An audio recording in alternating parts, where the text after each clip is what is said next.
And so it's like you have to it's doing it, it's being in it, it's being in the pressure and staying there and like studying it as it's happening. And so I wouldn't want to have that stop, because if it stops, then I can't continue to study it. I can't continue to study myself and how I'm dealing with making bad decisions and stuff so that I can correct course. So it's not, I just think it's kind of funny. You shouldn't have it easy, because then you'll never be the person who doesn't get derailed from fucking emotional situations that are inevitable, you know? Yeah. So, dude, the way I kind of put it to myself whenever you're going through the shit, right? So analogies are an easy way to paint pictures. Pictures are easy to look at and understand, right? So the picture I paint is you've got a point A and a point B, right? And point B is somewhere that you'd like to experience. And it doesn't mean that that's the end of the journey. That just means that that's a spot that you'd like to see how it is, how it feels, how it smells, and all that. And between point A and point B, there's a whole bunch of shit. And there's mud, and there's dirt, and there's grime.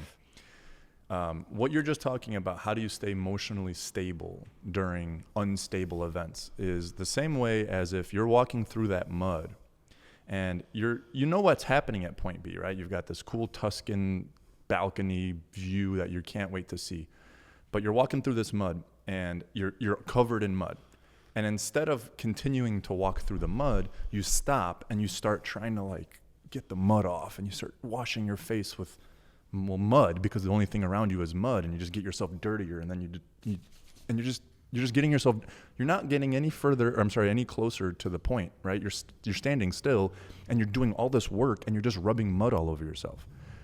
If you just keep walking and don't worry about being dirty and don't care about the mud being on you, eventually the mud pit ends and you get into really tall grass, and that grass brushes against your legs and starts taking the mud off. And eventually the grass gets thicker and it gets the mud off even better. And eventually you get into a prairie and you realize you have no more mud on you. And you've made 15% more progress toward where you're trying to go, because you weren't worried about the mud. You didn't care that you were dirty. You just kept going. And so emotionally, that's how I look at it. I'm supposed to be sad and mad and vengeful and angry and woesome and somber. If those emotions weren't supposed to exist, then why do they exist? They exist for me, right? They're not a punishment. These aren't punishments. They are part of the process. So don't freak out when you feel sad. Just keep going. And don't freak out when you're vengeful. Just keep going. It doesn't change where you're going. Be vengeful. Don't do anything about it. Don't rub it off. Don't try to get it off, because then you'll just create another emotion toward that first emotion. And then you're stuck running around trying to solve emotions that don't fucking exist. So do the thing you're supposed to do, but do it sad. Do the thing you're supposed to do, but do it angry. But do it. Don't change because you're angry. Don't change because you're sad. Eventually that shit wipes away and you're closer to where you're trying to go. Fucking killer. Bart, thank you for being on the show, dude. Yeah, dude. Welcome to the Big Fitness Podcast, brother. You, man. Yeah, absolutely. Good shit, dude. Yeah, I knew this was going to be a fucking badass conversation. Yeah, dude, your mindset is fucking spot on. And again, like what you've been able to accomplish is remarkable, dude. Truly. Thank you. I mean, and I know you are. I know that you're like clearly, just with the way that you talk, your understanding, the depth of understanding yourself and the things that it would require you to build the thing that you've built, which just like, dude. Which isn't anything yet, by the way, but I appreciate your kind words. I feel that. Dude, I know that. I haven't done shit yet. Right, that's exactly right. I know that mentality. Dude, that's perfect. That's why you will. That is why you have. That is why you are. Yeah. So thank you so much. I literally, like my background on my phone, when you unlock it. I'll lose my mind. He's going to have the vision board there on the. Not a vision board here. Let me pull it up. Here, which one is it? This one. Oh, one more time. Yeah, it's important for me. I think anybody that has aspirations or dreams to understand, like, if you believe your capability is what it is, then you have to. What does that say? You haven't done shit. You haven't done shit yet, dude. Hell yeah, dude. You like know? The relic of intention. I was just gonna say, like, I got my vision board. Yeah, everything, right? Relic of intention, dude. Yeah. Like, if you want to bring it into life, I'm like, dude, fucking killers do this type of shit. Yeah. Well, you're focused. Yeah. Is that why you do it? Yeah. Like focused. Every time you open that up, you see that. That's the utility. You're not paying attention to it after the third time. Like, I'm not going to tell you that I literally look at it and say, oh, I haven't done anything yet. I'm 36 years old. How are you? How old are you? 30. I'll be 31 and on the 27th of July. I'm 23rd of July. I'll be 37. So, you know, you go through life. This is all philosophy. All this stuff is just philosophical. Where it comes to business and people and psychology of people and sociology, all this stuff. It's just a philosophy. It's just what is your standards and values and principles, and then understanding that what will be technically isn't any different than what has been. Because as you go through life, growing up, you keep thinking there's something else around the corner. Right? There's a different happiness I haven't felt yet. There's a different experience I haven't had yet. Like there's more to life than I currently know. And the truth is there isn't, because we've been alive long enough now to know that when I was 7 and I got a popsicle, I was as pumped about that popsicle as I was when I bought my dream truck. Right? It was the same level of happiness. It was just on different things. So when I build my 15th location, or I go to Spain with our new international series, or I do any of these things, I will have felt that happiness before. It won't be a new happiness. It'll be the same happiness as when I opened my very first one and the lights turned on. It'll be the same thing. I've already felt it. So I can't pretend that like there's new shit to discover.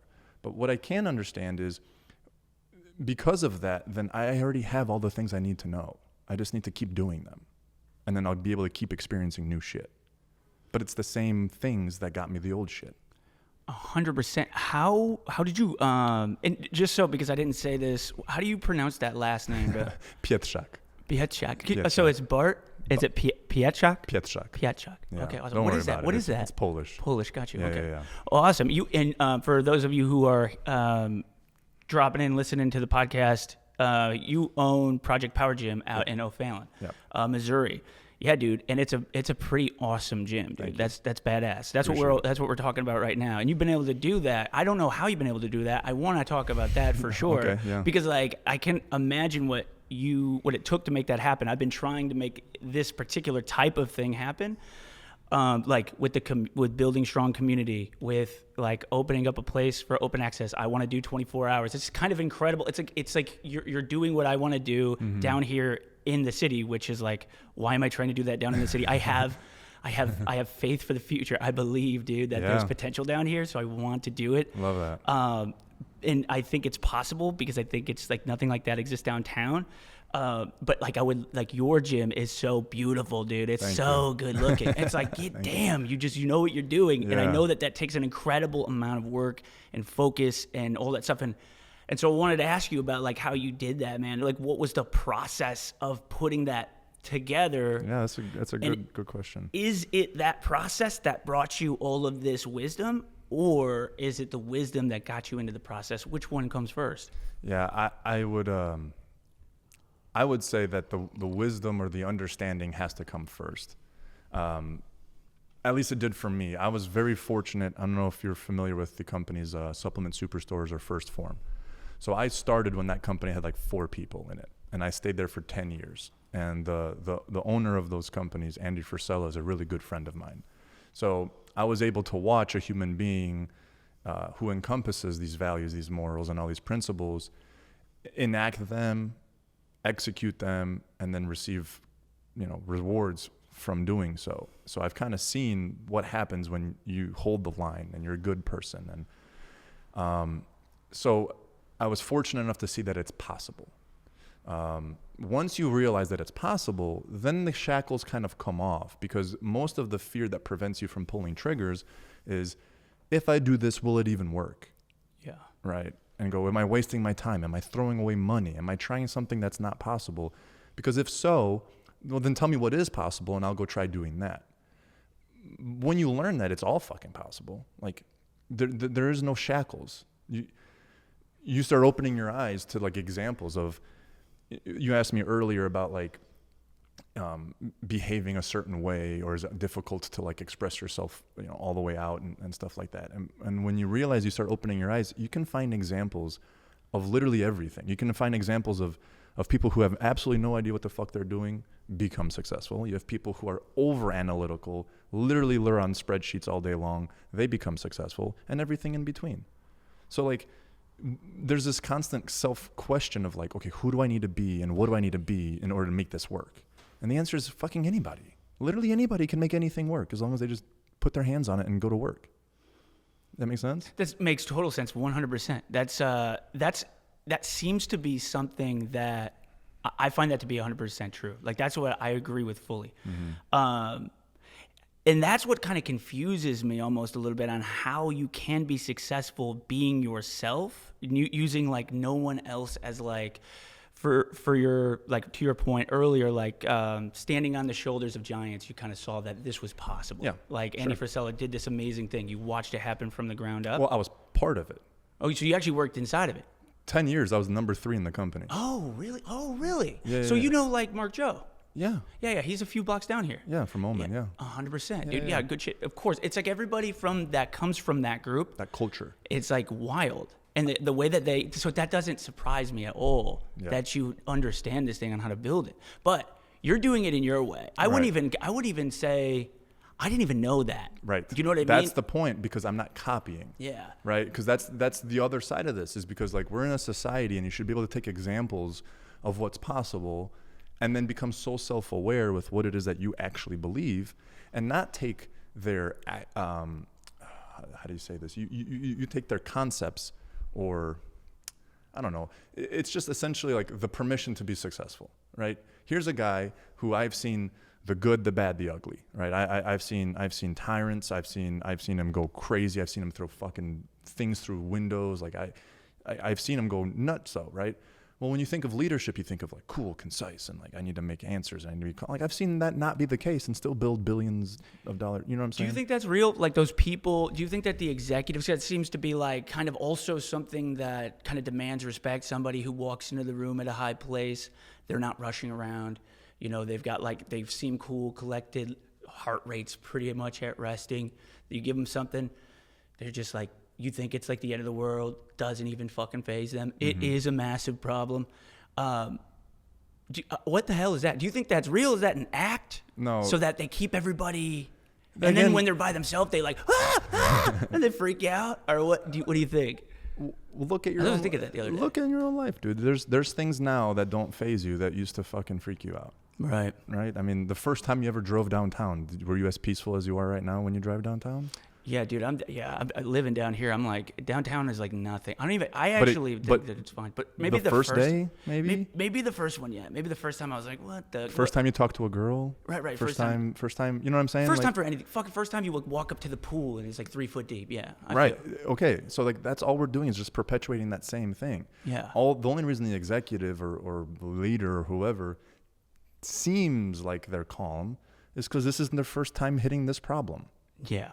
It's your first time, but it's not theirs, right? But you give them something for the first time. They're no, like, my point is like nothing's different and nothing changes. Yeah. No, we need to stop looking for a persona or a character trait or a personality trait. Like it's not any fucking different. The only difference is thinking that it's different. Once you take that off the table and stop searching for a way to act or a way to live or a way to talk or a way to think, if you stop acting like that and just allow things to be what the fuck they are, you calm down. Because the only reason you're not calm is because you think there's something you don't have or don't know or need. You don't. You're good. Chill. Right. Yeah. That's like incredibly, I'd say that's incredibly difficult. How long do you think it takes of exposing yourself to that kind of like those things that put you into that state? Because like you said, like you came up to these problems the first time and that it just wrecked you. Yeah. But you survived it because you didn't quit. You keep doing it. You show up for some reason. Your fucking crazy ass was like, I'll give it another shot. And then you show up to that same problem and it doesn't affect you the same way. Maybe that's how you build confidence. You still maybe fail, but like now you can at least think straight when it happens. How long do you think it takes? And is that sort of like what you did while you were coming up? Were you trying to be like Andy Frisella at some point and you're like, this ain't working? No, because when I was still within the company, like that was already an understanding that like Andy's Andy. No one's going to be an Andy. The more you try to be like Andy, the more you're going to fuck stuff up. So then it's not just that. It's not if you're just like Andy. It's like if you try to be anybody, if you try to do or be anybody that you aren't, you're going to fuck stuff up. Even if you are here's where that comes from for me. I guess we'll do some introspection real quick. When I was a kid, going into high school, going into college, I thought so poorly of myself that I understood that I was very charismatic and I could carry a conversation really well when you first meet me, and I can make you like me within 15 fucking seconds, and we can be boys within an hour. But I didn't believe that's who I was, right? I was very good at pretending. Great people pleaser. I could assume what you needed from me right away. I knew what would make you smile and happy and funny right away. And I would apply all those things, and you would think I'm the coolest fucking dude in the world, and I would have physically avoid you for the rest of my life afterwards. Never to fuck up that first impression. So to the point where when I went to college, I faked being my own roommate. Like I went through the administration line to sign up for classes twice, the second time pretending to be someone I'm not, writing fake information down and signing myself up for my same room so that I could live by myself. Oh, damn, dude. Yeah. Yeah, Lindenwood had a not online way to do it. You literally had to physically walk like by tables, and I literally went through it twice and put a different, like a fake name, fake address, fake everything. And did you do it? 3 years in a row. Dude, that's kind of awesome. Yeah, it was pretty pimp. I mean, but it's like, yeah, but I made solitude. Like I literally have it tattooed on my arm, man. Like I thought so little of myself that like I couldn't let you figure out I was a fraud. Yeah. And so because of that, I created this huge network of people who thought I was awesome. And the only person who didn't think I was awesome was me. Yeah. And so I just kept acting, and nothing happened. Like nothing, I had no progress in my life, no girlfriend, nothing was happening. I kept thinking like, dude, how can nothing be happening when all these people think so highly of me? It's because I wasn't fucking doing anything. So then you fast forward and you go, well, what's better? Me putting my hands on something, fucking it up, letting people see I'm stupid, letting people see that I'm slow, letting people see that I don't know what I'm doing, and me come up with actual something physically built, or having nothing built and everyone thinking I'm fucking smart and diligent and hardworking, right? Perception means fucking nothing. Right, dude, 100%. What was the moment you were like, dude, you realized this is what I'm doing? Was it the whole time, or was there like a actual moment that comes in your mind that's like, all right, I'm just going to fucking tell these motherfuckers, like, I'm going to tell them the truth. Like, I never told anybody the truth. I just started putting my hands on shit and not worrying that I got dirty. And you know what I mean? And it's the dumbest moment, but I do remember the moment. I was living with my wife. She was my wife at the time. And one problem happened in the sink where, like, it gurgled up and, like, the sink got clogged in the kitchen, and we just couldn't get the sink to unclog, right? And, I'm supposed to be the man, and I'm the provider, and I'm pretending to be the provider. I think I am, but not as much as I could be. And then I just went on YouTube and just researched the problem, went into the basement, found the main pipe that all the shit goes down, bought a fucking tool, and I just followed this process, and I unclogged our sink. And I'm like, I had no idea how to do that whatsoever. None. Even remotely. And I could have fucked up our plumbing in the house, and but I just put my hands on it and I fixed it. And for whatever reason, dude, that was like the catalyst for me to start putting my hands on shit and not worrying about what happens. And it's crazy because if you were to watch me during the process, we can do a whole 2-hour episode of like me just how the fucking gym opened, because it's a miracle. It was like 16 miracles in a row. Dude, well, let's hear it. Like, so like you did that. So because I think that I have this thing that I say where the most profound like insights to the universe are like right in front of your face, and there's usually something that's it's as profound as it is simple. In like the thing that happens that just like it just switches the way you perceive the universe. So that happened, and that's awesome. I love that story. So what happens after that? Are you personal training now, or how's that go? At that time, I'm still at S2. And there's frustration starting, because I was there 11 years. I was the very first winner of the Core Values and Leadership Award. I got this huge Spartan helmet that they gave me, a trip to Mexico. Like, I'm the guy for a while in that company. Like, the guy. You go to my store, if you're fucking up, I retrain you. If you get hired, you come to my store, I train you. Andy's brother joins the company, like, I help him. Like, I'm the fucking guy. And I'm the guy for a long time. And the promise was always, like, if you're the dude and you show us that you can create managers and you can create a successful store, like, we'll send you out to Kansas City and you'll have your own store, and like you'll be the first franchise guy. So you'll run your own market. Years go by. It doesn't really happen that way. For whatever reason, the temperature of the climate of the company starts to change. So it was culture-based, very, very strong. And that's why I was put up on a pedestal, because like I'm hella disciplined. My willpower doesn't fucking ever waver. Like I don't drink, I don't smoke, I fucking do my job good. Like, you know, I'm that guy. Well, at a certain point, either the performance of the company starts suffering a little bit, or for whatever reason, it becomes a little bit more, I wouldn't say sales-based, but a little bit more typical what you would assume, like business book concept, like push and make sure everybody without fail gets this read to them. And it becomes a little bit less principle-driven in my mind and a little bit more forced. And someone chose for a position that I wanted instead of me. And I had this huge, like this epiphany where like, I really like who I am. Because this is now a couple, you know, probably 2 years after that moment where I started like building up my own confidence of like, I'm actually pretty valuable. Like I can do shit. Like I'm good at stuff. And here's Andy fucking Frisello, who's now this touted person. And he's like, I'm the fucking guy. We were at his wedding, and it was like him, me, and like 3 other dudes, and like one of the guys got everyone shots, and you know, handed a shot glass to everybody, and started pouring shots. And I'm like, no, I'm good, man. And he looks at me and he goes, dude, Andy's gonna fucking fire you if you don't take a shot at his wedding.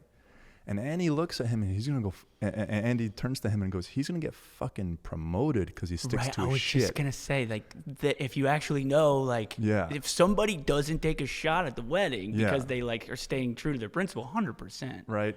And all those little examples, finally, like I started breaking through to myself and like, man, I'm that guy, right? So I choose to depart the company because that's at a certain point, he's taught us so well how to take responsibility for all your shit. I felt completely responsible for my store. So I'm like, if I'm already completely responsible for the success, like, why am I doing this for somebody else? Like, why can't I just build this for myself? I had such huge respect for Andy that one day I even asked him, I go, listen, dude, I want to ask you a very honest question. If I want to emulate your success and your success potential for me, how can I work for somebody? Because you don't work for anybody. You create your own shit. So if I'm on that same trajectory, how can I work for somebody? Shouldn't I be building my own shit? He did not like that conversation because he knew already my wheels were spinning about leaving. Yeah. So I did. And what did he say, just out of curiosity? To you when you said that to him? Well, his vision is so fucking massive that he goes, Bart, you will build your own shit with me.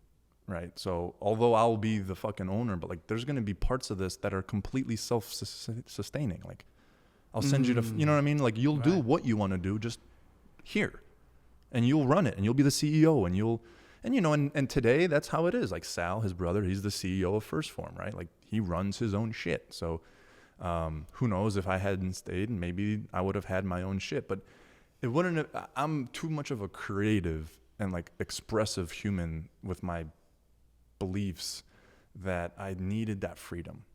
And that's why I decided to essentially cut and leave. Random Monday, they announced the guy at a position, and I literally, before the meeting was even over, took my key off the ring and I threw it on the fucking table. You know, we had long conversations, you know, mutual respect. There was never an animosity type of thing. It was just, I felt like I had more to give and there just wasn't more to be, like there wasn't more to do there. And so, and then he understood, and dude, he's the coolest, best human being I've ever met in my entire life. I owe everything to that guy. So because, you know, working out was my thing and fitness is my thing, like that's literally not a passion. It's just my life. Like there's no differentiation. I created a 10 years worth of network of people who looked to me for exercise. So even when I left, there's already a fuckload of people who already knew me and looked to me for their fitness advice. So that was a very easy transition, but I'm not going to build an entire clientele of personal training in a day. So one of my other friends owns a company called Car Shield, where they sell like car warranties and stuff. So I'm like, hey man, while I'm building up my clientele, I need a job so I can pay my mortgage because I still have a wife at the time. So I worked 9 a.m. to 5 p.m. at Car Shield. It's a call center. People call in, you sell them car warranties. I fucking hated it. It was awful. It was not me whatsoever. I almost got fired like 6 different times in 3 months. Okay. I then, you know, let people know what I was doing on Facebook, and then people started pouring in messages about like, hey, I heard you're into training now. I really need some help. So I would personal train people from 5 a.m. to 8:30 a.m. at this gym that's very similar to like yours. It's called Prime Time in St. Peter's, where a trainer could rent space from the owner, and I just did my own thing. I had a key to the place, and I paid them every month X dollars, and I just trained my people through it. So I would train people 5 a.m. to 8:30. I would go to Car Shield 9 to 5, and then I would train people 5:30 to like 9 p.m. And I did that every single day, Monday through Monday. Saturdays and Sundays, I would do boot camps and classes and all that shit too, all on my own. And I did that for about 3 months. And after 3 months, I had so many people inquiring for that middle part of the day that I could quit Car Shield and then fill the middle day up with clients as well. And then that's when it switched over to full-time personal training. Gotcha. Yep. And then within about 6 months of that, I had no more spots open. So for 3, I believe, years, I ran that schedule full, and I really didn't have spaces to add new clients. So that whole time, I'm like, I am saying no to hundreds of people every 6 months that want training that I don't have time for. That's stupid. Like, I can't have that happen. And so that I'm like, I have to pull the trigger on this gym now. I have to give them a physical space that, although they may not be training with me, they'll have my staff that has all my philosophies, and at the very least, they have an environment with my energy in it, and they can feed off of that. And that's where like the community concept and all that stuff came through, is like, this space has to be like me in a physical form. And so your mission here, the Project Power mission statement, I'll just read it and then ask you a question on it. So to get people lasting results, to affect a new understanding for what is possible, and to do it with energy, enthusiasm, and authenticity. What is the importance of evoking a new understanding of what's possible when it comes to fitness? You know, because social media is what it is, and because so many people spend so many hours on it, again, like we started this conversation, nobody lets just things be. Everybody has this perception of what they're supposed to be, and if it doesn't jive with reality, they just remove themselves from the situation. So if I got stories on stories. Fuck yeah, dude, tell them. That's what we're doing, man. I love it. I was paralyzed twice. So I literally blew out central herniations, 3 discs, L5, S1, above and below that, to the point where it crushed my sciatic nerve down both legs. Damn. 5 out of 5 doctors told me that if I ever wanted to walk again, do anything again, that I'd have to fuse my spine together and cut all the disc space out. And I said, fuck you guys, I'll figure it out on my own, thank you. All I asked, I go, is this possible to fix? You know, like is this, like, did I, you know, like, is this irreversible? And they said, technically no. But he goes, you're not going to fix it. He goes, the process, it would be so arduous and so painful and so long. And like, he goes, it's just not feasible. And I go, that's not what I fucking asked. I just said, is it possible? And if the answer is yes, then I'll see you later. And an entire section of my business was born. I have 3 LLCs. One of them is I fix people's back pain, because I realized through all of my research and trying to unfuck myself that almost everything except, especially in the medical field, is like symptom relief, right? Let's do stuff so that it doesn't hurt anymore for right now, but it doesn't necessarily solve the problem. So when it comes to like back issues, 99.99% of the problem is cramping of all the hip and leg muscles around the area.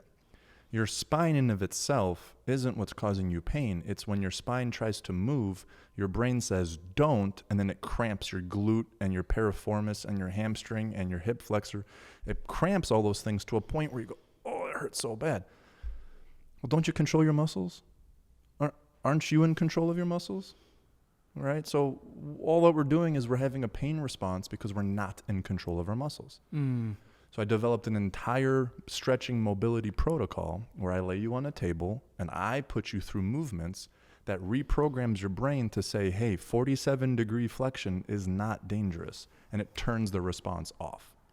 And then all of a sudden, all your back pain goes away because your brain doesn't cramp your hips every time you take a step. Man, that's a really interesting concept. Yeah. Is that something sort of in the same, now I forget the term for this, but like where what chiropractors use, where it's like you're increasing the effectiveness of the communication from the brain to the muscle. Yeah. By kind of allowing those pathways, by like the alignment would basically create better communication. There's a name for it. Well, when your spine's out of alignment, again, like your brain is trying to fix that alignment by stopping you from moving. See, your brain doesn't give a shit about you being performing. Right. It just says stop moving because you're going to injure yourself more. So I work with one of the best chiropractors in the fucking world, Jason Hammett from Wellness Connection down in St. Peter's. And when he heard of my practices, because a couple of his clients would venture to me because he had been going there for about 6-7 years. And then all of a sudden, like within a month or two, you know, he's like, where the hell has this progress come from? Like, I've been seeing you for a long time and all of a sudden you're playing golf again. And so my name would get dropped a couple of times in his office. And so one of the clients that knew him and knew me arranged a meetup for the three of us to sit down and have a conversation. And now we're just sending people back and forth like crazy because if I get your brain to turn off, you've been to chiropractors. Yeah. Have you ever gone and not been able to pop? Like they put you into a position and they kind of move you, but you don't really hear or feel a crack? That was a while. Actually, I got a good story. I don't want to throw you off on your story, but I did. I used to do a lot of like really heavy powerlifting. And anywho, not powerlifting, I'm sorry, Olympic lifting. And I was trying to work my one rep up, and eventually I started getting this feeling of like a tear, not a tear, like a knife in my quad every time I would catch a clean at the bottom. So when I caught it and I went down, it was like I just felt like somebody putting a knife in my quad, and I was just like, "Fuck it, I'm just gonna work through it." I was like 22 or 23 at the time, pretty young. So but I was feeling this, and I'm gonna work through it. And eventually, I got up to not very heavy. The heaviest I've ever done in a one rep clean and jerk is 245 pounds. I think my body's just not really made for this shit. Yeah. But I loved fucking Olympic lifting, 100%. That's like most of what I did. But long story short, just eventually it just like cut off. Like there was no communication. So it felt like somebody was stabbing me when I was working out once, like somebody stabbing me. All right, I'm used to this. I'm going to work through it. And then in the middle of the rep, it just shut off and I couldn't feel my quad at all. Yeah. But I could still do the movement. So I finished the workout and just not feeling, I'm just as normal, I guess. It'll go away like everything. I'll be fine, right? Day after day goes by, week after week goes by, like whether I'm working out or not, zero feeling. But I started to mess around with my hip, like about right here, right where the subcutaneous femoral nerve goes. And it passes under the femoral tendon. And so anyways, I would push on that tendon and I would just get this electrical shock of pain through my whole quad. So it's like, okay, this is like got to be nerve and it's got to be some kind of sensory thing. So I went to a doctor to take a look at it. And he's like, yeah, like the subcutaneous femoral nerve is like it's a fully pinched nerve. Like you're not going to feel, he's like, There's told no me this. sensation going through it. He was like, dude, you're not going to feel this. I'm 23 years old. He's like, you're never going to feel your quad again unless you do this surgery. And it was like $10,000. And I was like, well, I'm 23. I don't got $10,000. I don't have $1,000. Yeah. So I was like, I'm not going to do that. I said, fuck you, fuck this. I'll figure it out. So I'm like stretching and nothing's happening. I started training this chiropractor and he was like, and I was telling him about it and he was like, dude, why don't you come to my office? I'll take an x-ray of your spine. Let's take a look at your spine and let's just see. Let's just try it out. And at the time I thought that chiropractors were witch magic. That I was been told that they were witch magic, which I was okay with witch magic. I was like, let's do witch magic. Yeah, I mean, at that point, I don't care what it is. Yeah, dude, if you want, if witch magic, it fucking witch magic me up, bro. Witch magic me up. So I went there and he cracked me up and he took the pictures of the spine and then we looked at it and he showed me. He's like, look at where the origin of this nerve comes. You can see on the right side, totally okay. The left side is like totally fucked, but it's inflammation around the origin, like right between like I think it was the L4 and the L3, or the L5 and L4. I can't remember now. It's been about 10 years. Or, yeah, no, whatever it's been. I'm going to be 31. It's been a while. And, anywho, he was like, you can see the inflammation of this nerve falling all the way through. So there was inflammation of that nerve, went all the way through and around to where it passed under that tendon, and I'm a dipshit, I guess, and my torso is like this big, and my legs are like 2 times the torso. The proportions are insane, but it pinched because like my body is just kind of weird, and I'm catching this fucking thing. So it deformed my spine and pushed and pinched that nerve. That nerve inflamed. It made its way all the way through. He was like, dude, let's do decompressions 2 times a week. We'll go session for session. I run a session, you run a session. We did that for about 2 months. I did a few other things on my own, and I went hard as fuck, like on it. Some stuff he gave me. But with 2 decompressions and cracking it up like per week for about 2 months, and it may have been 4, 6 months. I don't know the exact months. A long time of not being able to feel it. Got that fucking feeling back. 0 surgery, not $10,000. Exactly. I mean, it was done with real focus and intention, but constantly trying to learn on ways that you can improve your body. What's the actual problem? The pinch isn't the problem. The pinch is a cause of the problem. It's a symptom. Yeah. So anyways, that's my chiropractor story. But I mean, that goes exactly with what I'm saying. So let's say he lays you on the table and goes to adjust you, right? Neurologically, you're tense, man. Yeah. Right? We're lifting weights. We have stress. Like, your body's a physical representation of what the fuck's going on in your mind. So it is the most common thing ever that if I put my hands on you, you're going to fucking don't let me. Don't move me, man. Like, because my body's not wiring correctly right now. It's not in the right proportional plane. So it's going to fight. So chiropractor's biggest problem is non-adjustable patients who are so bound up and so adverse to touching or moving that they can't get that spine to move. So I don't give you stretches to do. I put you on a table and I get you to meditate. I get you to close your eyes, breathe in through your nose and out through your mouth, because I'm going to put your leg into a position that it doesn't want to go into. Not painfully where you have to fight it, but just enough where you can relax and let me go just a little bit further. And what we're trying to teach you is the let go. Just like we started the conversation on earlier, this is just another fucking philosophical concept being manifested into your physical form. You're fucked up because you won't let go. So I have to teach you to let go, right? Because when you get your foot into a flexed position because you have 240 pounds on you, you're obviously flexing your muscles. But you're not just flexing the muscles you're supposed to be flexing. You're flexing every fucking muscle you can possibly even feel. Because you're not directing it, because you're just flexing everything. You're in defense mode. Here's weight falling on me. I am defense. I'm curling my toes. I'm trying to move my ears. They don't have anything to do with the fucking movement, right? So when I have you on the table, I'm getting you very focused on where do you feel this sensation. And then I am observing what the fuck else are you squeezing. So I'll have you in a hamstring stretch and your toes are like this. And I'm like, relax your toes. And now your brain's like, oh my God, I didn't know I was even flexing my toes. Yeah. And then I didn't know I was flexing my fingers. I didn't know I was flexing my calf. I didn't know I was flexing. And then I finally get you down to the thing that's actually tight. And then I finally get you to relax that. And now when you're walking around, there's no more extra flexion of shit. And you can actually move and use the body the way it's supposed to be used. And that's why I fixed myself. Is because when I moved my leg to conserve my spine, 15 muscles unnecessarily squeezed every time I took a step. Dude, that is such an interesting concept. Yeah. And so you've created a program. Yeah, I have a whole thing. Yeah, it's all. Dude, that could probably kind of that particular concept could probably be applied to all of it, like every single fucking thing you're doing. When you do cues, when someone's doing, let's say, a lunge hold, I don't know about you, but one of my biggest cues to see what they're flexing is I look at their feet. Yeah, 100%. Right? Okay, so where the weight is on their feet, how are they distributing? Is it ball of your foot, heel? Okay, good, you're balanced. Can I see the front of their foot going down? Yeah. That can't be. Their foot muscle isn't doing shit. Yeah. It's an arch that's now not even touching the ground. Hey, put your toe up. That's a sensation because they're trying to flex their feet. Their feet are grabbing the ground. Like, why? Yeah, it is. That's funny because like it's like every time you put somebody who hasn't worked out in like fucking 12 years, they've come in, they just they're like, I don't know what I'm supposed to be doing or whatever. Just like fix me. If you have them do a squat, just like before, I always just kind of, before I give a demonstration, I just have them do it real quick, body weight. Like first, when I first see them, just to see, to your point, like what their process is. What do you know about in a movement?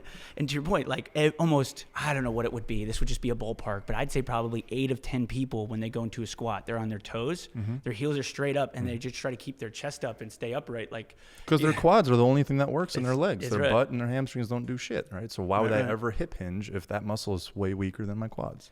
And so it's interesting. That's like a way of thinking. That's like, and that's going to go through everything. Yeah. Interesting. Yeah. Well, and then again, now you apply that to, I was getting to that story of like when we opened, like, right. There's a punch, but one of the biggest storylines of when we were opening is I have a good friend who's a very, very successful architect. He sky rises and shit. To do me a favor, he made a blueprint for my locker rooms, because when I took over the space, it was just a giant empty room, and I had to build locker rooms. So he's helping me with that. I need a contractor, so he gets me his buddy who does his contracting work. Obviously, it's my friend, so I'm not asking any questions. Cool. They draw up the stuff. We agreed to what it is, and then they submit it to O'Fallon City for approval. They approve it, and the contractor gets started. Without putting too many details in it, the contractor isn't as committed to the job as I would like him to be. He's only there once or twice a week. You know, the very first time I walked in, while they started working, I have it on my phone. 2 of the 3 workers, I literally walk in and they're doing jujitsu with their fucking tool belts on the floor. Oh, man. Yeah, like full blown up, smash, you know, started passing guard and all that shit, right? This is my first time ever like building anything. So I'm like, is this okay? It doesn't seem okay to me, but like everyone's having fun. I don't know.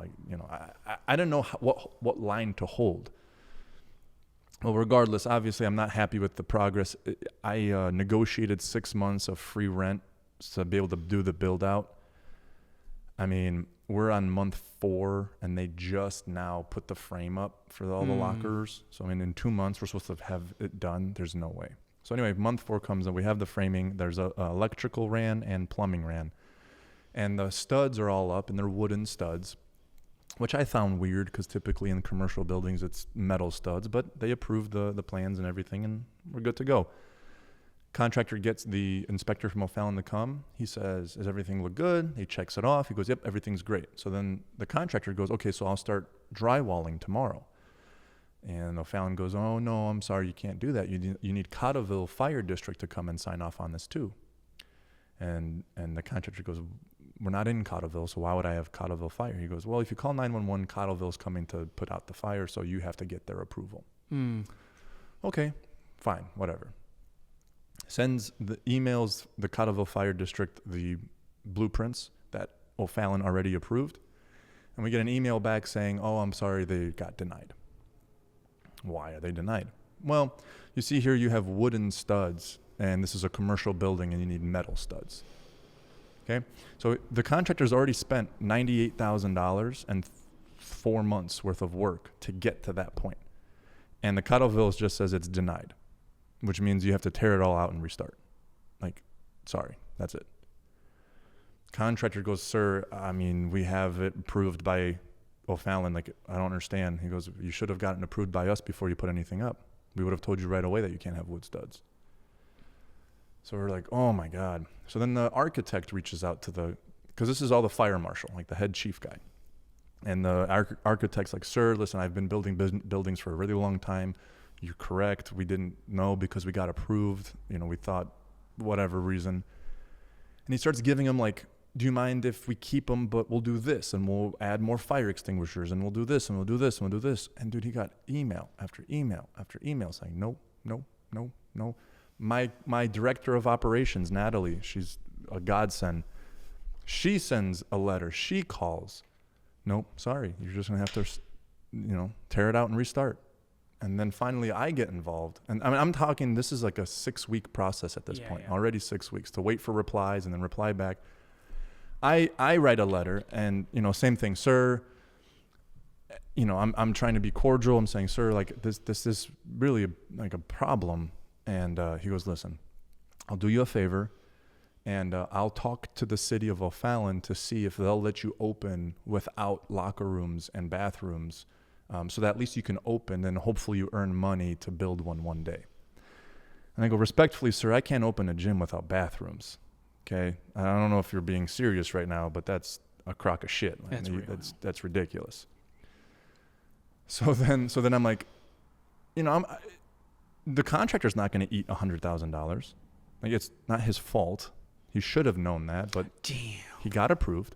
So there's $100K someone has to pay for because we're going to have to rip this all out. I don't have another $100K. So this legitimately 100% will kill this project. I will not be able to build. I will not be able to continue because I'm on the hook for a 15-year lease that I negotiated. I don't have any more money to restart, and I don't have enough time to restart. So I'm like, dude, like I'm going to be homeless. Like I'm going to have to sell my fucking house to pay all this shit back, right? So I write the most groveling, beggy email you've ever seen in your entire life to this fire marshal. I attach pictures of my 3-year-old daughter. I say, we're going to be on the street. And I was very honest with him. I go, listen, sir, out of anyone that I know, I have the most willpower to stick to my morals. And all you're doing is you're sticking to the code. And I actually value that a lot because you're not doing anything wrong. I'm not asking you to do something wrong. You're sticking to your shit, and I respect that because that's who I am too. But I go, but in this one scenario, doing the right thing will do a very, very, very, very wrong thing. It will create a very bad situation. And I, who also wants to do the right thing, would love some help from you to figure out how we can continue without the result being losing $100,000 and this project dying. Along with a whole bunch of sappy shit about please, please, please, and you know what I mean? Yeah, I feel that. I'm not gonna talk about this shit that makes me look like a pussy. No. I feel no. But I mean, like, dude, I could only imagine the situation. Yeah. I'm like currently trying to just figure out how the fuck I'm gonna do like just the bare fucking minimum to get to phase 1. You know? Yeah. So like, well, then jump into that, and then halfway through it, be like, you take it all out and do it all over again. That's what I'm saying. It's like, that sounds insane. So if it's like, if this email needs to be the thing, I don't give a fuck what's in it. Exactly. Dude, put what you need to put in that email. All he writes back is, are you free Friday morning? Because he hasn't even seen the thing yet. He hasn't met me. He hasn't seen the place. He's just going off of the blueprints that were emailed to him. So I go, absolutely. So then I write, my architect and the contract. I'm like, he wants to meet me on Friday. And they're like, oh my God, like, this is our chance. So sure enough, I'm a wreck. I don't know what I'm gonna say. I don't know what more I can say than what I said in the email. I don't know what, everything is going through your head. Why would he want to meet me? Why would he want to, if he's gonna say no, why doesn't he just keep saying no? So that must mean that there's a chance. Like there's something he wants to do in person. Right. So he pulls up, he walks in through the door, doesn't even shake my hand yet. Well, when you first walk into my gym, there's a front desk that I built completely out of pallet wood, right? Well, his whole problem with the wooden frame is that it's too, it'll fucking go up it'll burn too fast. Yeah. It's got a lot of fuel there. Yeah, it's too much ability to burn.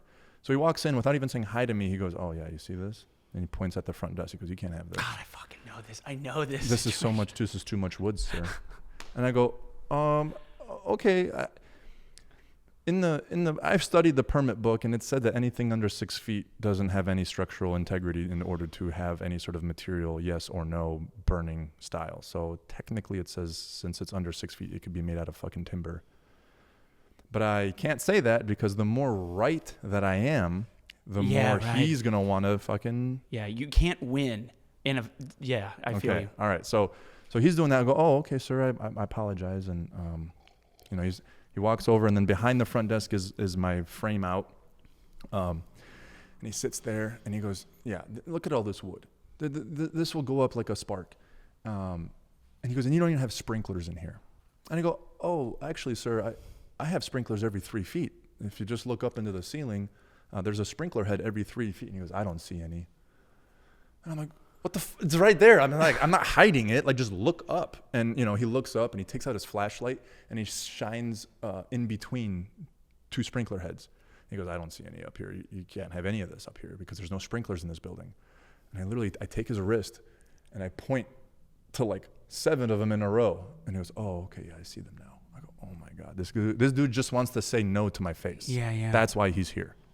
So instantly I'm like, okay, I have to have some game plan. And what I know is if I can get this guy to say yes over and over to random shit, but I just need him to say the word yes out loud over and over and over again, I'll increase my chances of him allowing this to happen.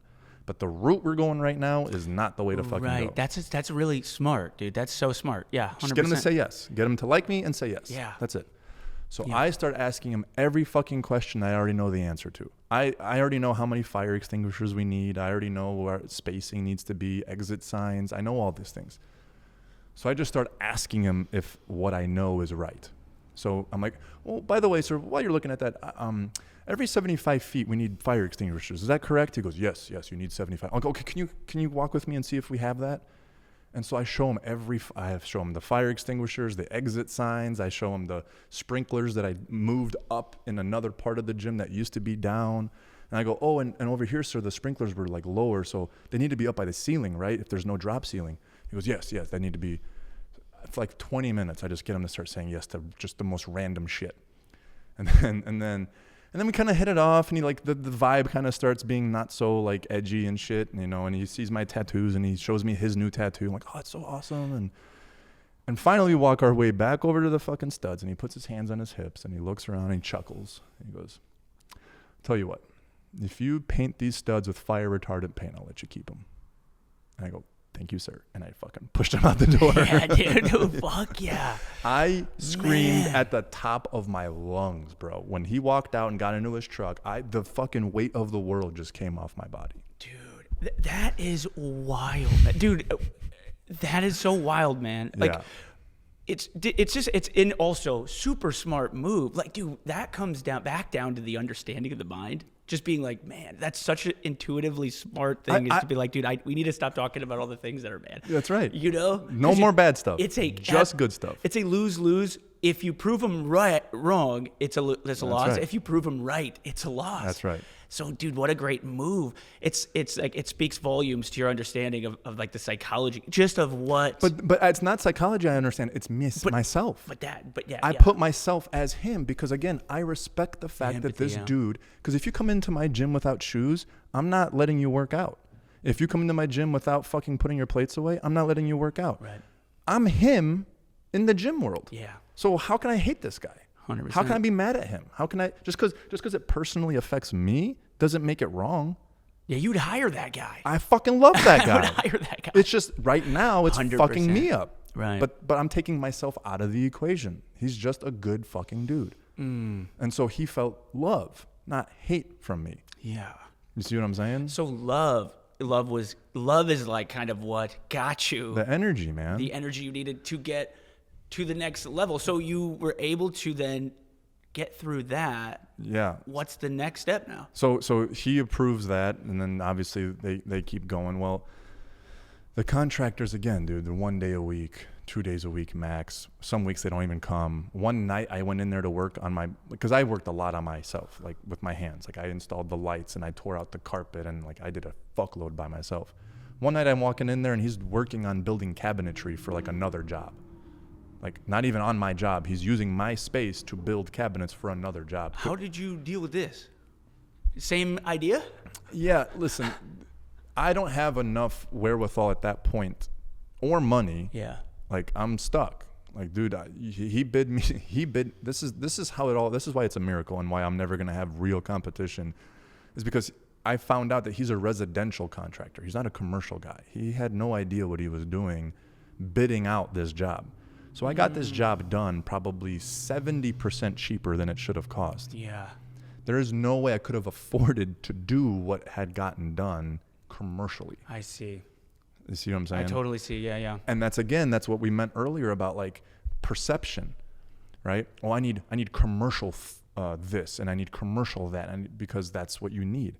You don't need it. It's preferred, but it doesn't mean that you have to do it that way, because I just got a residential guy to do it all perfect to spec, exactly how it should be, using the right materials for 80% less. Yeah, dude, because it's expensive. Like, dude, I'm looking like It's ridiculous. My plan here for this thing. That's why I'm saying, I'm like, dude, it's incredibly expensive, and your place looks so fucking nice. I have to tell you, man, you've done a great job, like in your aesthetic of your gym, but also the equipment. I know how expensive that is. Yes. It's like $3,000 to do a bicep curl. 100%.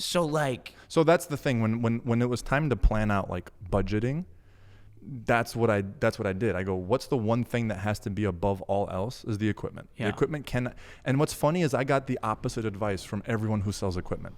Like I knew the rep who sells hammer strength, and she's actually an awesome human being, but she's like, listen, every gym has the same shit. It's not the shit that makes the gym, it's the environment, right? Which isn't wrong. But if you're going to provide a service, the thing that you have to offer has to be the highest quality thing it can possibly be. I fully agree with that. Right. Yeah. So although it could be hammer strength, it'd be a much bigger battle uphill to try to reinvent the same thing that these people have already used at all the other gyms. So instead, why don't I find the very best version of what there is and then just get a whole boatload of that. And so that's what I did. I bought one giant, huge, astronomical purchase from Italy, from Panada, and my whole gym is outfitted with that single company. So it looks beautiful because it's all uniform, all custom color, all custom stitching, right? I allocated those funds first. That was the very first thing I put money towards. The very second thing is lighting. Yeah.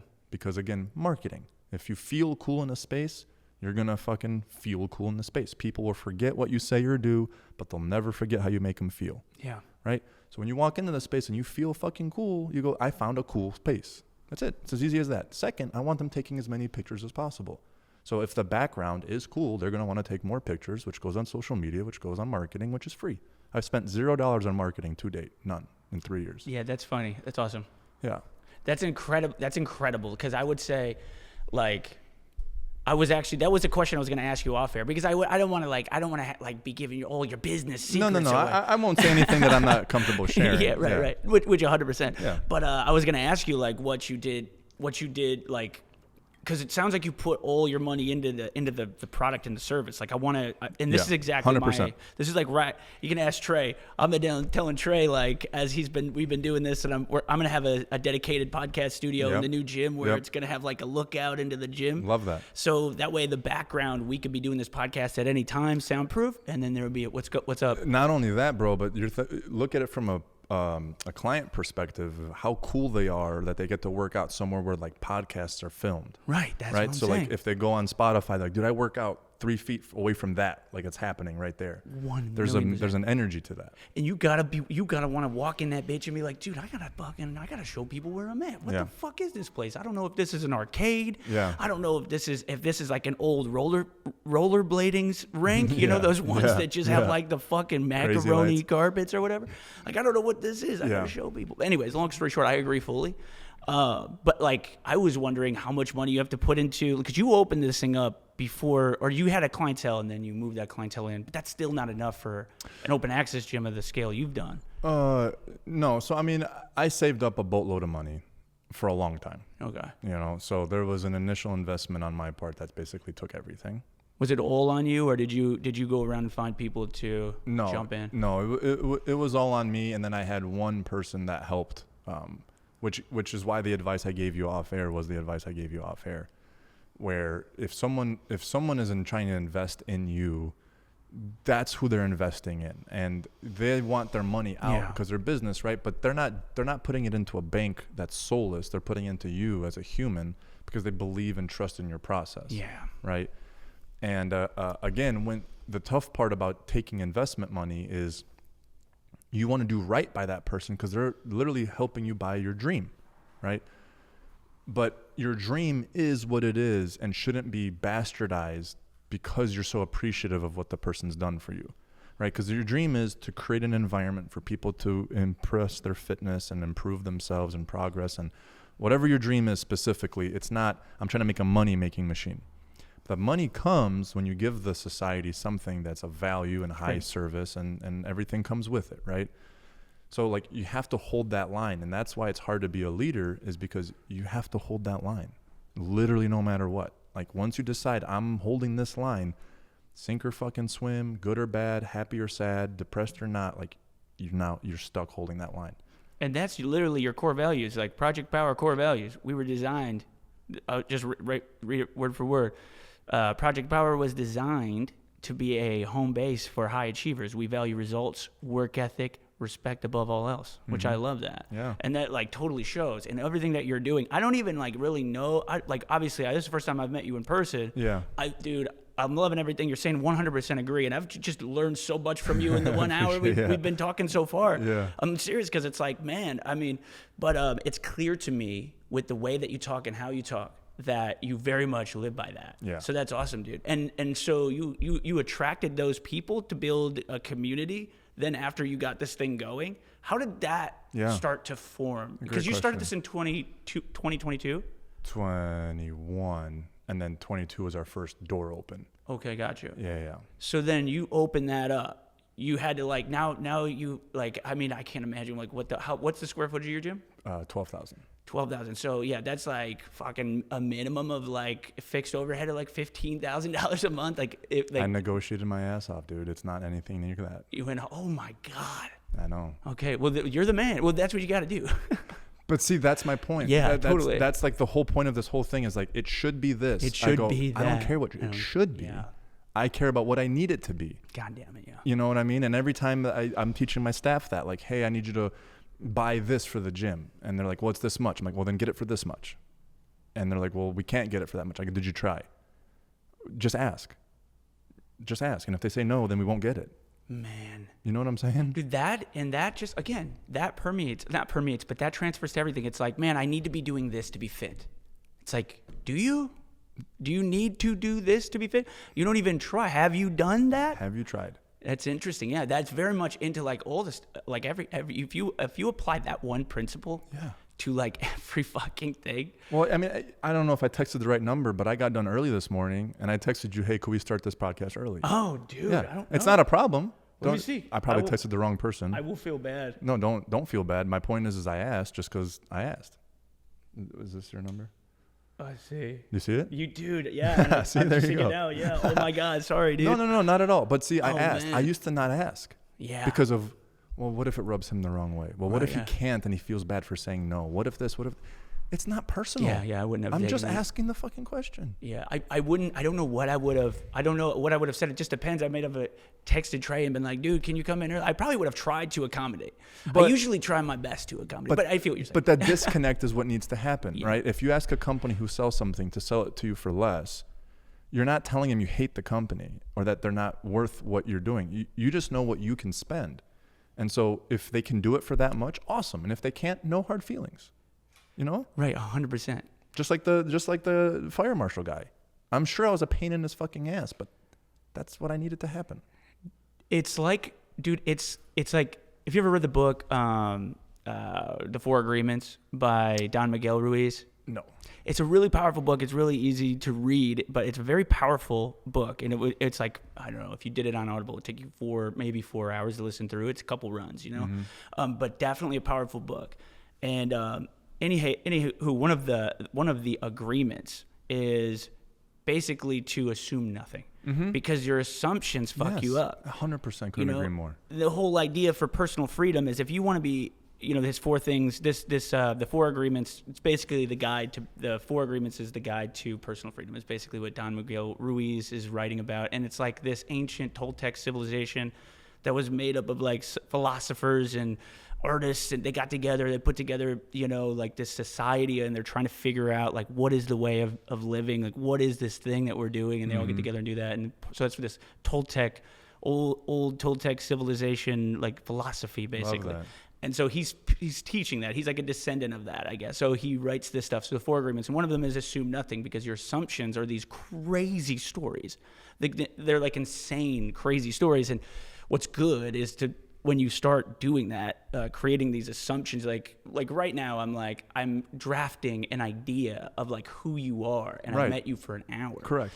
And like, people are listening to this. Maybe this is the first time they're listening to you or me, or maybe it's the first time they're listening to both of us. And they're like, oh, I'm coining this person's life right now, whether or not I'm gonna move forward with them based on what we're saying. Yeah. They don't even know us. Absolutely. And so you're doing that with everything. And you sort of have to. There is a utility, I think, to a certain level of delusion, or at least illusion.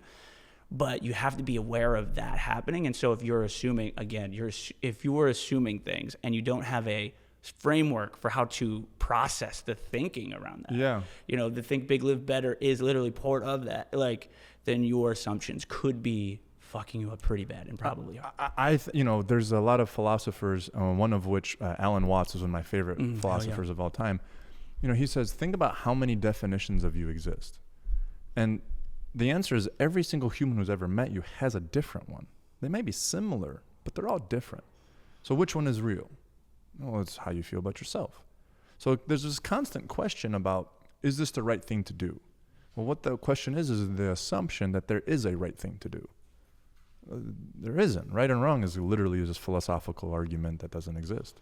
So you have to decide your standard and your principle and your moral, and then that's the line you hold.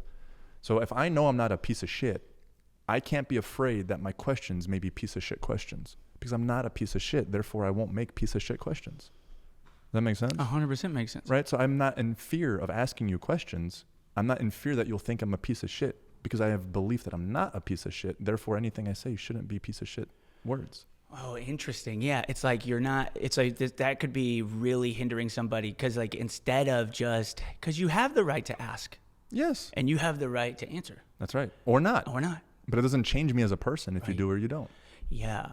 That is probably why it's one of the 4 agreements from this guy or this Toltec civilization. Love that. Yeah. That is a very, the rest of them, I won't get into. I should, like if I had them, but I can't remember all of them. I think the other one is like always do your best, be impeccable with your word, assume nothing. What's the last one? Trey, have you read that book? Fuck, I wish I could. We'll ask the listeners to write the 4th one down. Right. But in the comments, Put it in the comments. What's the 4th one? But anyways, it's a quick book. Dude, so now you've opened this place up. We were talking about community. So how long did it take you to build this community as it started to grow? All right. So you asked off camera about like and I told you people just don't really put me in a box like that. There's an understanding that I am who I am, and they're never gonna really confine me. So I wear crazy colors sometimes, or I say shit that maybe I shouldn't say. Like I have no. Feel this. I have such a pure heart and intent. Like you will feel love for me even though I might be saying like fucked up shit. Yeah. Or like very blunt information or cut to the chase or whatever. So anyway, the community has only been what it is because I have an understanding. I went to public gyms for my entire life, and there's common frustrations that everyone has where it comes to putting dumbbells away, cleanliness of work, creepers in the corner, people standing around equipment not using it, dirtiness, unkemptness. That's an understanding that anyone who goes into a communal gym has. You just know that you're going to encounter that, and you're just prepared for it. But if you had the chance not to encounter it, you'd probably choose not to encounter it, right? So I knew in my gym, I just want to create an environment that I would enjoy working out in, right? And again, I like organization and cleanliness and all that. Well, when you open the gym, your thought process as a typical person is, let's put a bunch of rules up to have everyone follow. But then you go one step further, you go, every gym has rules and no one follows them. Right. Okay, so obviously it's not the fucking rules on the wall that makes people follow things. Okay? So think about places where you feel inclined to do what someone else is doing without having them tell you. When you go over to a friend's house, a buddy's house, and he takes his shoes off when he walks in the door, what do? You take your shoes off. You don't leave your shoes on and go step on the couch. He came in the door. He goes, oh, yeah, come on in, man. And he takes his shoes off. You go, oh, we take our shoes off here. And then you take your shoes off, right? He goes into his kitchen and he fills something up and puts it back in the fridge. And then you're like, hey, man, can I get some water? Oh, yeah, dude, go in the kitchen. Well, then you're like, oh, I saw him put the thing back in the fridge. I'm going to take it. I'm going to put it back. So that's what you do to make anything, is you fucking do it first. And those that have respect for you and your place will follow. That's it. I don't have to go around going, hey. I just do it all the time. My staff does it all the time. People observe everything, especially if you're the fucking guy. Your eyes are on you 24 hours a day. I know people are watching me every second, every step I'm in my gym. I know that. So there is never a moment where if I acknowledge something that I go, I'll get it later, or I don't have time right now, or I'll be training people and then I'm like, oh shit, that pin's not where it needs to be. Bump. And people see me training someone and still put the pin up. So they go, I'm not doing anything. I can obviously put the fucking pin up. Right? Totally. So here's an example of that for anyone who's having a tough time, because it sucks. And I'll tell you that right now, the beginning fucking sucks because you are constantly having to enforce the rules. Not because people don't want to, but because they're not in the habit of. Yeah. If you've just been to a commercial gym for the last 10 years of your life, you do not have the reflex of always putting the thing back and then turning it so it looks nice and pretty. Yeah. You don't have the reflex of, when I'm done with this, I take it off and I put it back on the counter, because you don't do that at those gyms. So I can't say that you're a piece of shit for not doing it here. I just have to go, you're not in the habit yet, but I'm happy to help you form that habit. So when I'm in my gym, and so is my staff, if someone's slamming something, we go over there and go, hey, I fucking love that you're going hard and you're getting a kick-ass workout, but actually in here, we don't let the weight slam and hit the ground. Oh, my bad, man. I didn't know. I'm so sorry. No problem. Someone puts their dumbbells away and they don't turn so that the numbers are straight up and down. Hey, brother, fucking 6 set. That was awesome. Just so you know, what we do here is we turn the numbers so that the next person that looks at the dumbbells can see the numbers really easily. Oh, I didn't know, man. I'm so sorry. Hey, don't worry about it. It's all good. You didn't know. Now you know. And you do that over and over and over and over again. We've never once had someone say, fuck you, man, I'm not putting my shit back. Or fuck you, man, I'm not turning my dumbbells. Fuck you, man, I'm not dropping, We've never had that.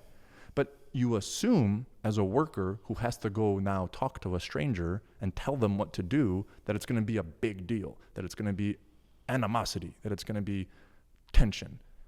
Assumption. Don't. You're helping them. They want you to help them. They don't want to be the only douchebag in the gym. They want to know what the rules are. Tell me the rules so that I can follow them and that we all can follow the same rules. But that's a mental switch.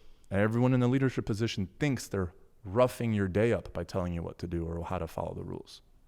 Now, if there's someone who does have a problem with that, be like, hey, no problem. I appreciate you're not wanting to do it.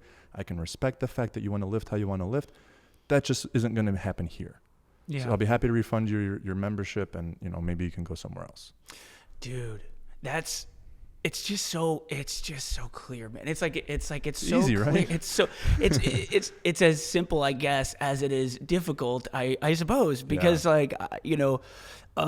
easily leadership, it's like, this is difficult because you can't always do the baseline jobs, but you have to always have to be willing to get your hands dirty no matter where you're at. Absolutely. And you'll have the best fucking community of all time. And as soon as you're having trouble and placing the blame on the employees, or as long as that's as far as I'm concerned, even in this small training gym and just having a staff of trainers, it's like I still train people. I really opened this thing just so I could I opened this thing just to train myself, my own clients out of this place. And I was like, well, I've got too many, so I should probably get some trainers in here. Created a system, and now here we are five years later, and we're going to do this other thing. And that is really just because I want to see, your potential. I just want to see it. You want to see able to do it. But if my trainers are fucking off, it's because I'm fucking off. That's right. So I know I get kind of awareness of my own shit when things start to get, this 10-step process, everyone's skipping 1 and 2 or 3 and 4, whatever. Now let me run the process and see how I do it. Skipping it? And then I'm like, I'm fucking skipping those. That's right. I don't want to do those. I've been skipping those. That's why they're skipping those, because I'm setting the standard based on what I'm doing, not what I'm saying. You can say you got to do all 10 because it's super important, and we'll explain why it's important.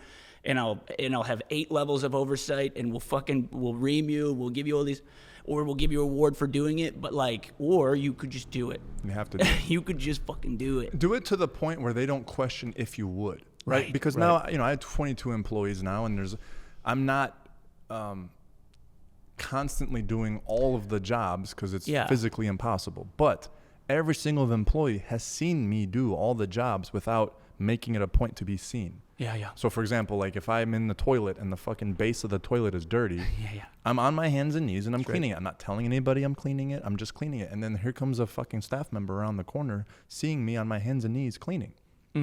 And then they just start this definition of me of if Bart sees something fucked up, he's gonna fix it.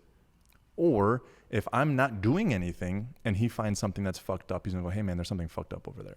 Yeah. And that staff member will never be like, well, fucking you wouldn't clean it. They know I'm fucking crazy. I'll be honest with you. This is a very, very blunt and vulnerable statement, but you have to be the fucking crazy one. You have to be the OCD one. With whatever your belief is, it has to be fucking so well known that that's your belief, that you will not waver from it. You will never budge from it. You will never fucking be anything other than that. That they don't even have to even question this shit. Because if you're wishy-washy on your shit, no one's gonna follow you. Think about this. You're about to walk into the Serengeti, right? You've got this fucking guide, okay?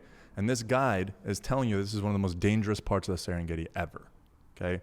And he starts walking into the Serengeti, and he kind of sits down, and he kind of looks around, doesn't really look like he's knowing what he's fucking doing. And then he looks back at you and goes, do you think we should go that way or that way?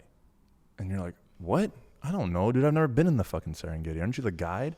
You're like, yeah, but would you rather go that way or would you rather go this way? I'm like, do you not know where the fuck you're going?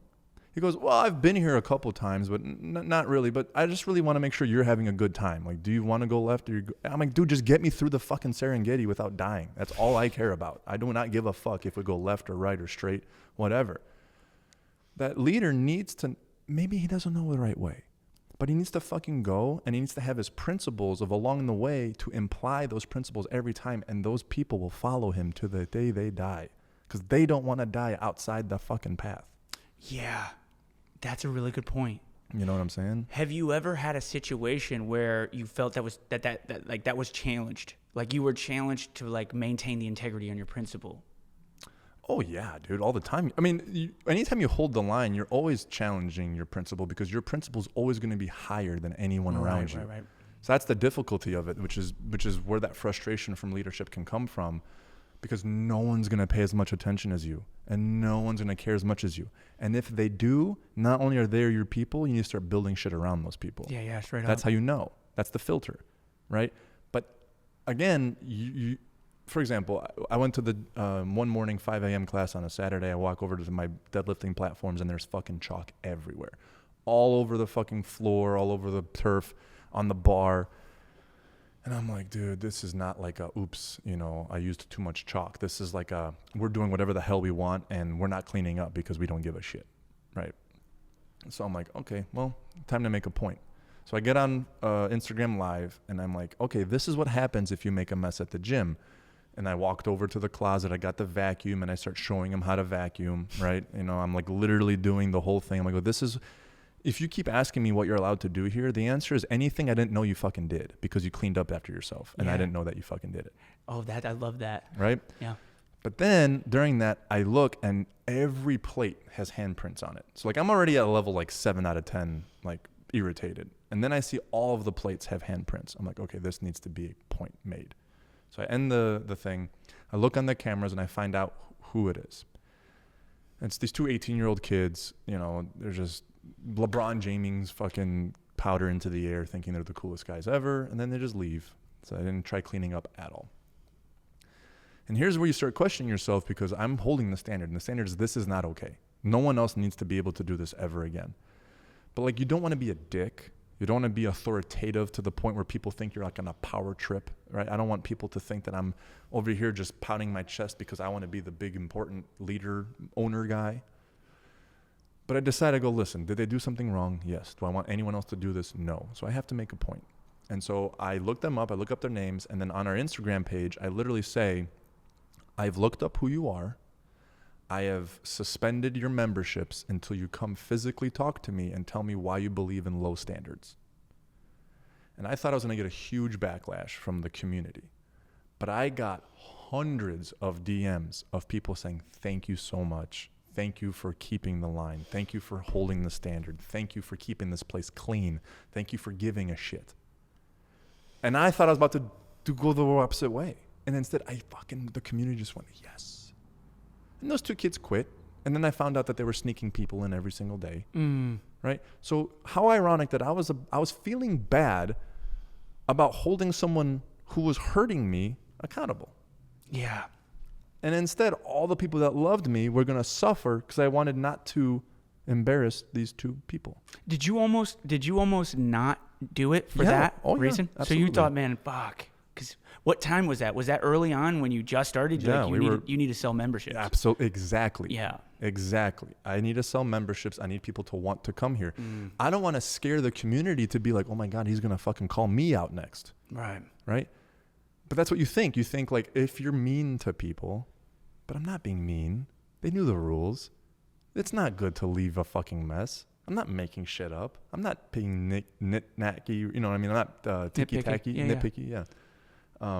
That's a fucking gangster move, dude. I love that. Yeah. That's extremely difficult. That's rare, I'd say. Yeah. That's why people don't have dope gyms like you have. Exactly. Because, and I don't even, it's because to that point, like, especially with the pressure. Yes. I need to pay bills, bro. Yeah. I mean, it's like, and you had that situation before, like, it's like every single situation, your integrity is going to be, your integrity is going to be challenged. There's no such thing as not having your integrity challenged because there's so many situations. That's what integrity is. It's literally what it is. If it wasn't challenged, it wouldn't exist. I have this thought. I say, so one of our 6 core values is integrity. And and we go hard on core values. It's very important. So integrity for me, the way I define it is basically perpetuating your fire under any condition. No matter what the world throws at you, you get the fucking job done. Yeah. You say you're this, then you're this. Whether you're tired, whether X, Y, Z, that's right. You're this. This is what you said you are. And if you're not, then, and you go against that once, even one time, then the next time, why would you uphold it? You already did it once. Well, fuck. Who's going to listen to you? Who's going to follow you? Who's going to believe you? Who's going to who's going to take you seriously? Who's going to support you? Who's going to support you? Right. So that's exactly how the mindset went. I go, I'm going to lose these two guys. Like I would leave. If I was them, I'd be like, I'm quitting this fucking gym. Fuck this guy. Right. And they did. And then so did like 30 other young guys, because that was a big problem in the beginning because we looked so cool. We had a huge influx of influencers, young kids who never had to be kept accountable in their fucking lives. And I did all the time, every day. Hey, man, put that away. Hey, man, hey, man, hey, man, hey, man. And then so there was like a migration of 18 to 21-year-olds out of the gym, right? Oh, my God, what I'm going to do? I just lost 35 members. Yeah. I gained like 140 people that were happy that bullshit like that wasn't in the gym. And that's a thing. That's a point of contention for people. Like if there's like young kids in there fucking around, a lot of my clients, they come to me, they say I just couldn't do it in the gym anymore because of the young kids that are doing X, Y, and Z. It doesn't have to be necessarily young, but just people who aren't following standards. 100%. Right? It's really just the ones that they're like taking their shirts off and they're taking it's kind of this is a hangout and it's not, not that young. I built a lounge, so my gym has its own lounge with like recliners and a big screen and like the couches you can plug your laptop into and all this shit. For that reason, because I want you to hang out at the gym, but I don't want it to fuck up people's workouts. So if you and your buddies are gonna hang out, go in the fucking lounge. People do Bible studies in there and shit. Like it's an awesome space. Like it's cool. I want you here, but let's make it make sense. You know what I mean? Dude, that's so killer. So I got this bit on like because the power of community is everything, and really the way that I see it is that like, dude, these gyms that aren't doing the community, I mean, aspect, not working on getting people to engage, because it's a real there's like a real building community. Like I feel like small subgroup communities will just exist anywhere you have people showing up to the same place doing like stuff. But there's this quote that I really like, and let me know your thoughts on it, and maybe you've applied this, but there's a book called Engage by this dude, Brian Salas. And the idea is basically that business now, you have to build community in business now. You don't want to be disingenuous with your community, like you want to be bringing value to your people, like, and then with like very solid core values, vision, mission, and that they all have like kind of a part of that. Yes. The difficulty is how do they actually play a part? So he has this this quote, which I thought was really good, and I think this will resonate with you. But community is much more than belonging to something. It's about doing something together that makes belonging matter. I love that. And he did this out of that book. It's a good book by Brian Salas called Engage. Any case, like that kind of just thinking about your gym, you've definitely created that. How do you get them to feel like their belonging to matters? Okay, so when we opened, we weren't necessarily ready to open per se. And a way I kind of thought about it is we didn't have mirrors. Like there's a lot of shit that wasn't like finished yet. And you think like, because this is your passion, this is your love, right? I want to express my love to you in the fullest capacity that my love can exist, right? Well, when you've run out of money and like that's all you got, and you don't have mirrors and you don't have little buttoned up, like you go, fuck, I have to open before we're ready to open. Like I have to give these people something that's not completely finished yet. And I sat there and I go, you know what? I think that's going to tremendously help our community. And I go, think about like the metaphorical concept of this physical enterprise where you go to progress yourself. It's self-progressing as you belong to it. So when I sent out an email to 200, I sent out a message saying the first 250 people that email me get a very cheap membership for life because you're my initial 250. And so we got 250 people to email in and say, we'd like a starter membership, which is like $50 a month, the cheapest it's ever going to be. There's no sign-up fee. There's no contract, nothing. But as long as you have an active membership, it'll be $50 and it'll never go up no matter how high the gym memberships go up to. And so I got 250 people say, we're in.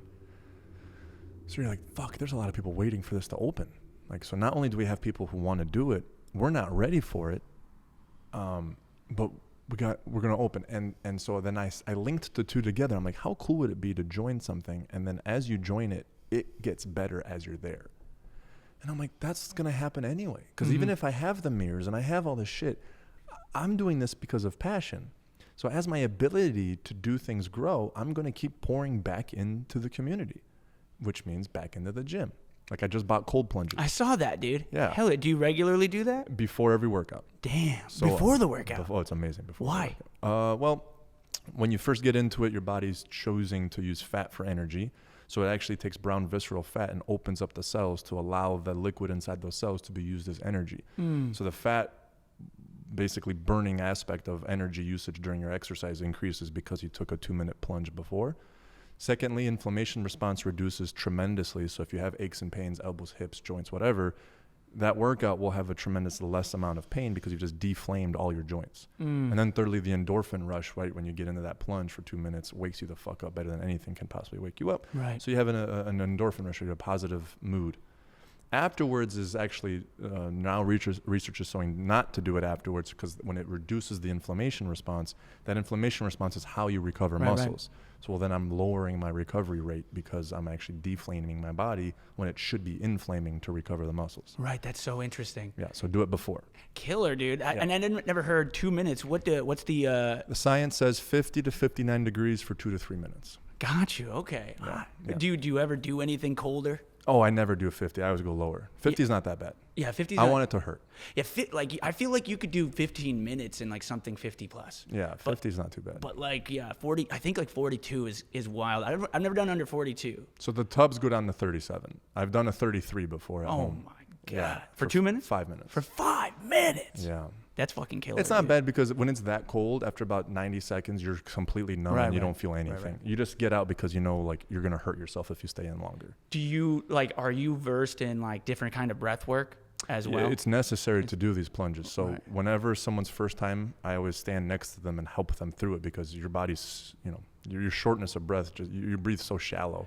Yeah, dude. So you're just letting, so people can do they schedule a time to jump in? No, dude, it's right next to the showers. You can take one anytime. Just jump in. Fucking, I love that. Yeah. See, I was thinking about, but anyways, I'm not going to get into that. That was just boring. No one would care about that. Yeah. I was just going to say, I was thinking about making it to where you could schedule like well, no, so I mean, there's a different, okay, so you have different business aspects to this because you can make it a membership tier. Yeah. Right. So if you have a basic membership, you just have access to the gym. If you have a gold membership, you have gym and sauna. If you have platinum membership, you have gym, sauna, cold plunge. Right. And so depending on, however, logistically to manage who has what and access to things is extremely expensive because you're going to have to devote pure employee per hour rates to just making sure that the right people are using the right amenities. Right, yeah. So that's number one aspect. Number two, creating a physical space that blocks things off from people is also expensive because you're going to need door locks, you're going to need access codes, you're going to have POS systems that specifically unlock for specific, and all that stuff costs money. Yeah, and oversight, and then it's going to be like, it's not working. Right, I mean, it's a huge pain in the ass. So instead, I'll just increase my member monthly rate and then just give you more amenities. Yeah. Because, like, I want you to have it all. And that's part of it. So when we opened, we had no mirrors, bro. Like, none. Would you ever go to a fucking gym without mirrors? Yeah, like, it's kind of like the thing. Well, yeah, absolutely. Not only like do you want to look at yourself to see how good you look, but am I doing the right shit and all this stuff, right? So I don't have mirrors. I'm opening up my dream and I don't have mirrors, bro. Like I feel like a fucking... But I do feel you on the mirrors because the mirrors are expensive as hell. Right. Like these, I have 10 panes. They're like $750 a pane. They're 6 by 7 foot. If you need a mirror person, I've got one. I actually do, so okay. I will. Much cheaper, $300 a pane. Oh yeah, these were to get these custom cut. The 3 that you see at the end here, it was about $750 per pane. But I got them on Facebook Marketplace. These other 7, it was like. Dude gave me all of them. Put them up on Facebook Marketplace, and I was just looking for them and just happened to find them at the right time. $200 for 8 of them. Yeah, that's awesome. I was like, 200 for 8? 200 for not 8 for 7 of them. And that's incredible. Yeah, and I go there, and he was like opening up it was a CBD shop. It used to be a yoga studio. Oh, I know. And he was like, as we're taking, and I've been looking for these, so I'm like, I know how expensive these mirrors are. So it's like, oh my God, he's giving me these for $200 and we're taking them out. And he's like, man, I pay him. He's like, man, I didn't even really look to see how much these cost. How much do these run for? I was like, fuck, I don't know. As I'm like walking out. These are really expensive, man. You did a really good job today. Right. Man, you sure made a good amount of money. Oh, shit. But anyways, so how'd that go? So how did anyway, you do yeah. it? So I'm thinking it's going to be a disaster, and it's hard. Sometimes it's hard when you know you're not putting your best foot forward, even though it's literally as good as I can do. But like, I'm like, doesn't have mirrors. It's hard. It's hard to be like, here you are. Here's the fucking gym. Here's Project Power. Yeah. When I'm like, dude, we don't have fucking mirrors, bro. Like, come on. But what happened was because no one could fucking stare at themselves, they all started talking to one another. And it was awesome. That's so cool. I mean, 2 months, 3 months go by, and I'm like, no one asked me when the mirrors are coming. No one's like, hey, Bart, like, are we ever going to get mirrors? Not one member. And I asked, I'll get close to some members. I'm like, hey, like, is it fucking everybody up that we don't have mirrors? He goes, no, dude. Like, everyone's like totally cool with it. Yeah. And I'm like, okay, this is bigger than physical shit. And obviously we get mirrors and everyone's pumped. Like, no one's upset that we got mirrors. Right. But like, the stuff that you assume isn't fucking real. It's interesting how that thing that you thought was negative, and you might start to influence people thinking, should I think this is a negative thing? There's no mirrors in here. Yeah. But yeah, I didn't do that. I didn't say sorry, guys. Right? Oh, shit, that's what I would do. See? No. No.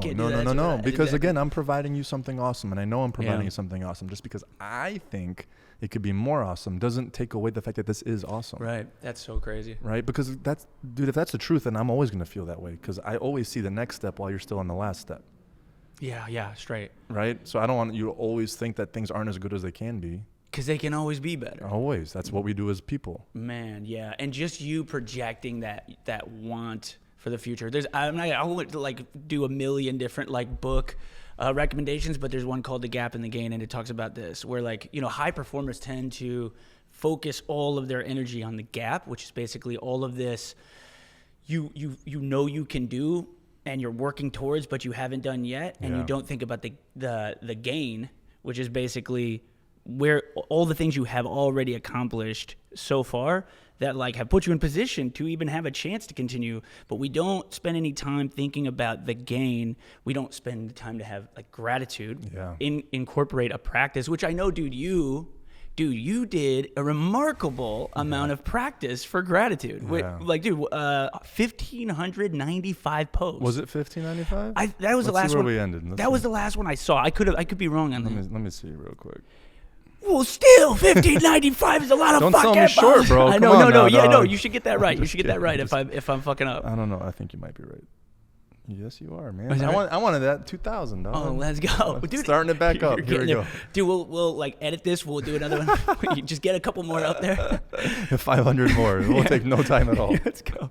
2 a day, dude. 2 a day. Yeah. Consistency. But dude, that's remarkable. Thanks. So 1 a day, that's multiple years of you being consistent as hell at like incorporating this practice of like putting one thing that you're grateful for into the world. Yeah. First thing when I woke up, I was literally, you wake up, I go to take a shit, I wrote what I'm fucking grateful for every single morning for 1,595 days. And that is the gain, and it has to be a practice because there's like this thing that happens.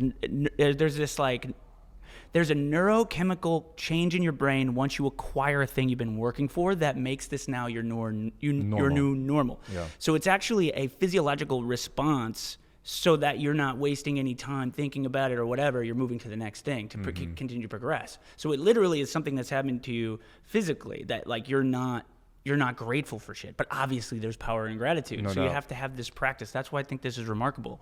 What made you start doing that? What came of it? Yeah, it's a great question. Thank you. I knew studying positivity and how to have a positive mindset. When I first started at S2 and stuff, like the reason I got value, or at least supported by Andy, is he constantly said that how I was always positive about whatever the fuck was going on. Like, I always came in with a good attitude. I always came in trying to make shit better. I was always positive, right? Well, as a kid, 22, 23 years old, I'm like, oh, that's what you like about me? Let me just exaggerate that to a fucking unhealthy degree, right? Yeah. So now I think all negativity is bad. Anything that's not happy is bad.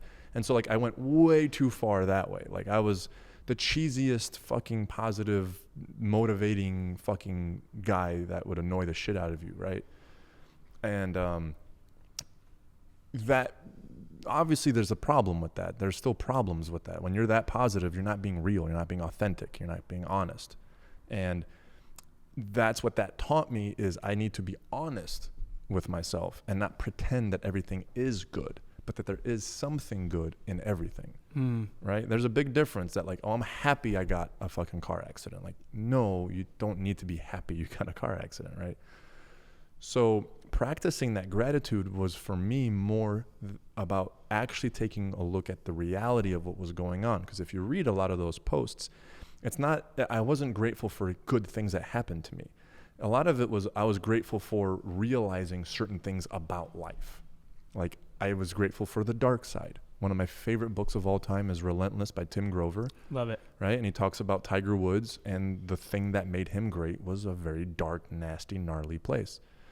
Well, as a person who was touted as a positive person, I was very confused because I had a lot of negative fucking thoughts. I had a lot of darkness, a lot of mean, and I want to be the fucking best, and I'm hella competitive, and like all these nasty, gnarly thoughts. I'm like, I thought I'm a good person. How am I nasty and gnarly at the same time? A story, I don't know if it's public yet, but like when I was at S2 one time, that was me. I was the squeaky clean, positive fucking Bart, right? I got caught cheating in one of the stores, right? So like I literally was cheating the system. So not without divulging too much information, there was not contests, but like we were based on metrics of your performance, like how well is your store performing? And we were the flagship store. St. Peter's was the #1 store in the company. I was always touted on be like Bart, be like Bart's staff, like everything that they do is the right fucking thing, be like them. And so I took that ownership of the company on my shoulders, and I go, if we show it's possible, then they will believe and they will do all the hard shit. So I started changing numbers when organically things started going down, not as a company or as a store, but on specific products. We were measured on how well you sold specific products. And as a company, that product started dipping down. Now, whatever that reason may be, it could have been market, it could have been all these different factors. I doubled down on the work that I was doing to try to make it go up, and it just wouldn't go up. It just wouldn't fucking happen. So then I started fucking numbers in the computer where I sold this product, and then instead I said it was the one we were supposed to sell, right? And that went on for like 3 or 4 months. And we were the only store in the company that was green in that product. Every other store was red. Oh man. Right. Well, again, I'm the trainer for the company. Like I'm like this, you got to do this and this and this on hard work, and all the values that we are as a company, I'm spewing into the company. And because my store is green, it's like, yeah, see, it fucking works when you do it. So you're kind of rationalizing the behavior based on like... I'm justifying it. Yeah. The ends, right? Justify the means. Well, fucking 4 or 5 months go by, a manager gets demoted from his store and sent to my store to get retrained by me. And, he specifically, he wasn't wanting to be part of the company much anyway, but I wasn't very liked much in the company because I was usually used to make you feel bad about yourself, right? So like there was a hashtag that ran across the company that said #fuck St. Peter's, and like everyone hated my store because we always made you look bad. Yeah. Right. So he was on a mission to find out what the fuck was going on, and he exposed me. He found all those transactions that are 1 penny off because the 2 products were 1 penny different. And so I would put a penny into the register to make it even. And he found all these 1 penny transactions. And then he found that, well, you sold this, but it actually was this. So anyway, I got exposed, right? It shattered me as a human being. Not because I got caught, but because it took me a half a second and go, how am I capable of that? Like, I'm the good dude. I'm the fucking guy. Like, I'm the straight arrow dude. And I just cheated for 4 fucking months. So then, again, I'm like one of the top guys. So like there's only like 2 dudes above me and it's going to rattle the fucking company. If Bart got caught cheating, right, everyone's belief is about to fucking get shattered because the system doesn't work, right? Because now everything that I was talking about has no value. Right. Everything's bullshit. Yeah, they all totally think of you.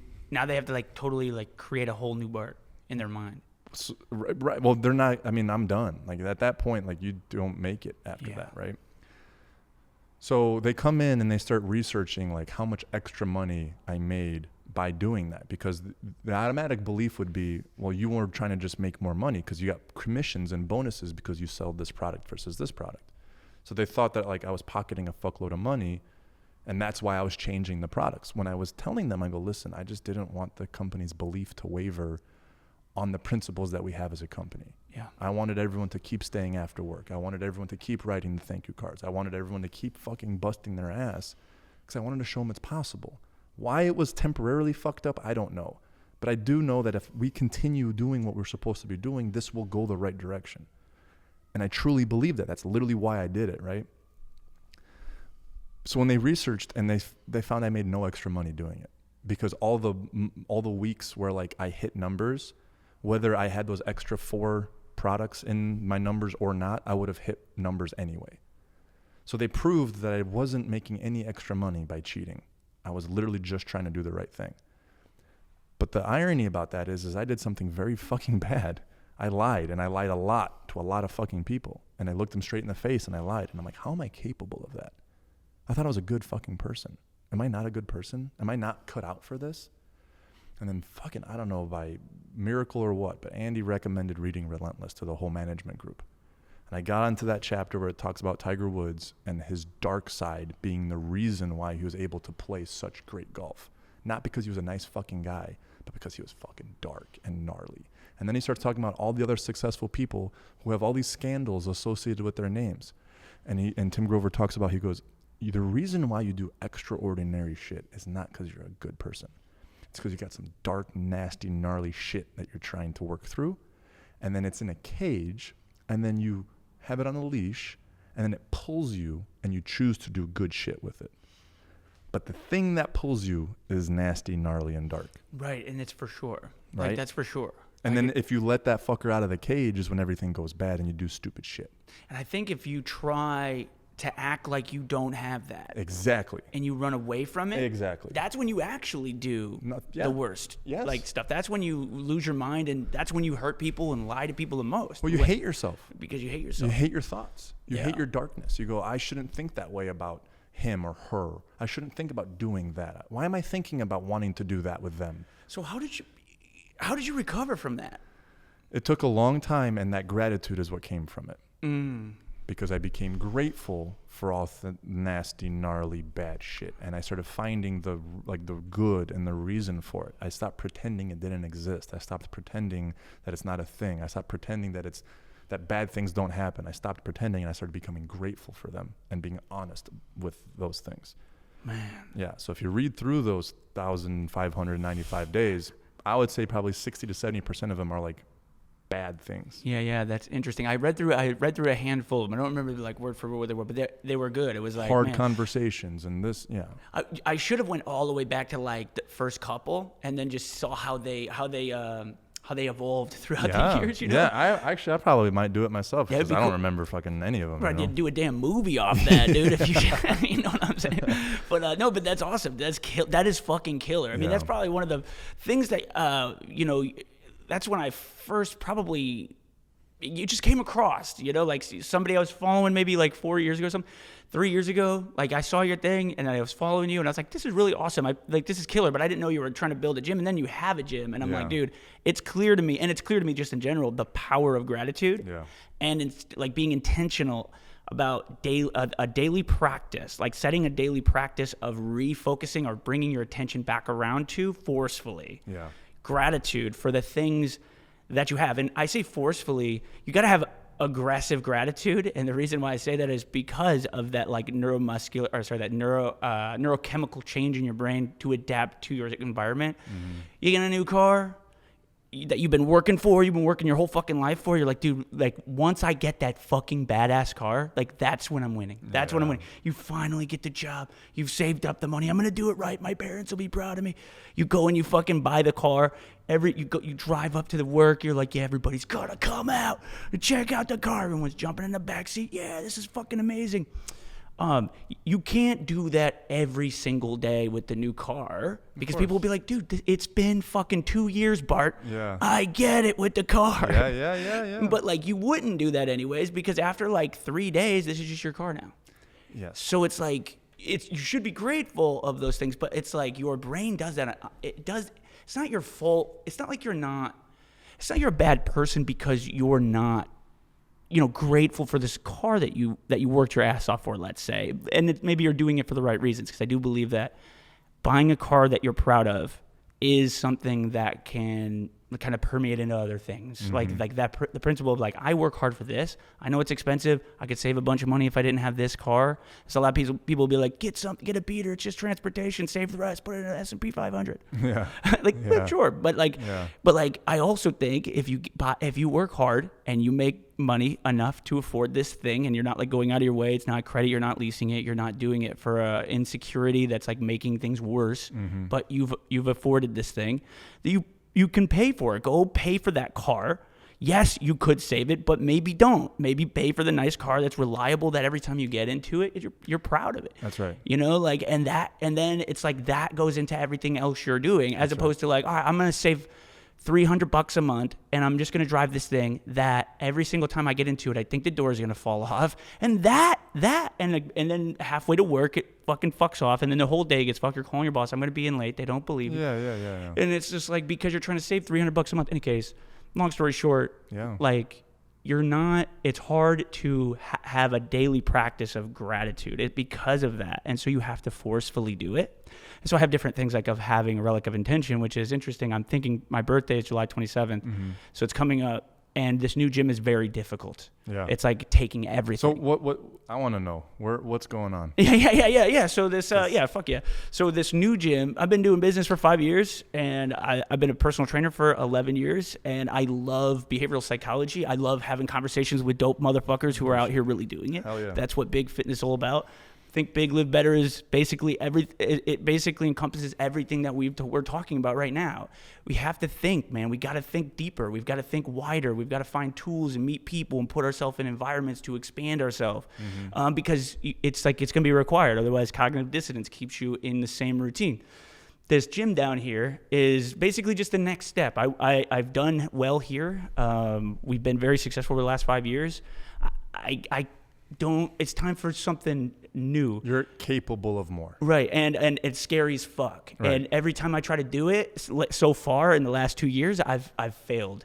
Like, I've failed to understand that, like, you shouldn't do X. Like, so what was the first failure? First failure was there was a space on Olive, and it was a really cool building. It was like it was a really old firehouse, and the building was totally fucked, but it was a cool ass building, and it had all these, it was all made out of brick and shit, and it had like these terraces that were kind of came down, and they were very like St. Louis style-y. And I was like, dude, we can modernize this place. It had a cool big fucking door we could put up front.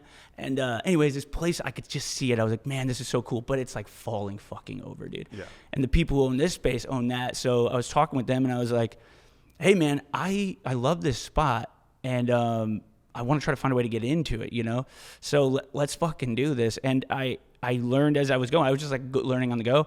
But I got a bunch of people involved. I had so many people in there, man. I ended up finding out this fucking building, just to get it to code, like, this building is falling. You could see through the walls. Yeah. I mean, this thing should just be knocked down. It's a historical building, so it ended up not getting knocked down. But basically, it was like $2 million project before I put equipment in. Yeah. So it's like it's almost like a $3 million project. Yeah. And I'm like, okay, $3 million, that's what it will take. And I had an architect, and I had all these people together, and I was like, but nobody is gonna let this. At the time, I was I was like 28, whatever. It's just a couple of years ago. So I put all this shit together, and I'm like, okay, I'm gonna go to this guy, Rothschild, maybe, what is it? I can't remember his name now, but James Rothschild, is it James? Doesn't matter. Anywho, this Rothschild guy, he's big in real estate. He owns a lot. He's like directly related to like the Rothschild family, the ones that like raise their kids to like kill a dog or something, like, so that they don't have emotion. I'm just kidding. It's a conspiracy. But he's directly related. He owns something like $750 million worth of real estate here in the city of St. Louis. So it was nice to work with them, because I could see how like they would cut like your family. They would cut your family's throat, and they would not even fucking bat an eye at like what's going on. Like, you see that when you're in the room with them. But it was good. It was good for the reps.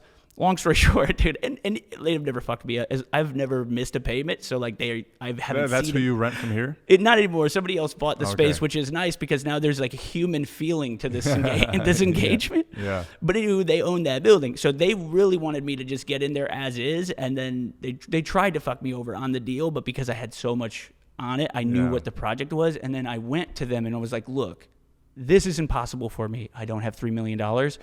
But I put together a PowerPoint, and I was like, "This is how you could make money. I know how much taxes you're paying right now on this. I saw when you bought it. You're already here's the thing is that they already had like equity on the space at like $200,000 because they bought it and like whatever, and like literally putting any kind of money into it probably would have been a bad idea for them, which I got. But I'm just saying, I'm trying to like do something cool here. I was like, this is how you can make money, but it's going to take like 15 years for you to make money on this, but they can make money now.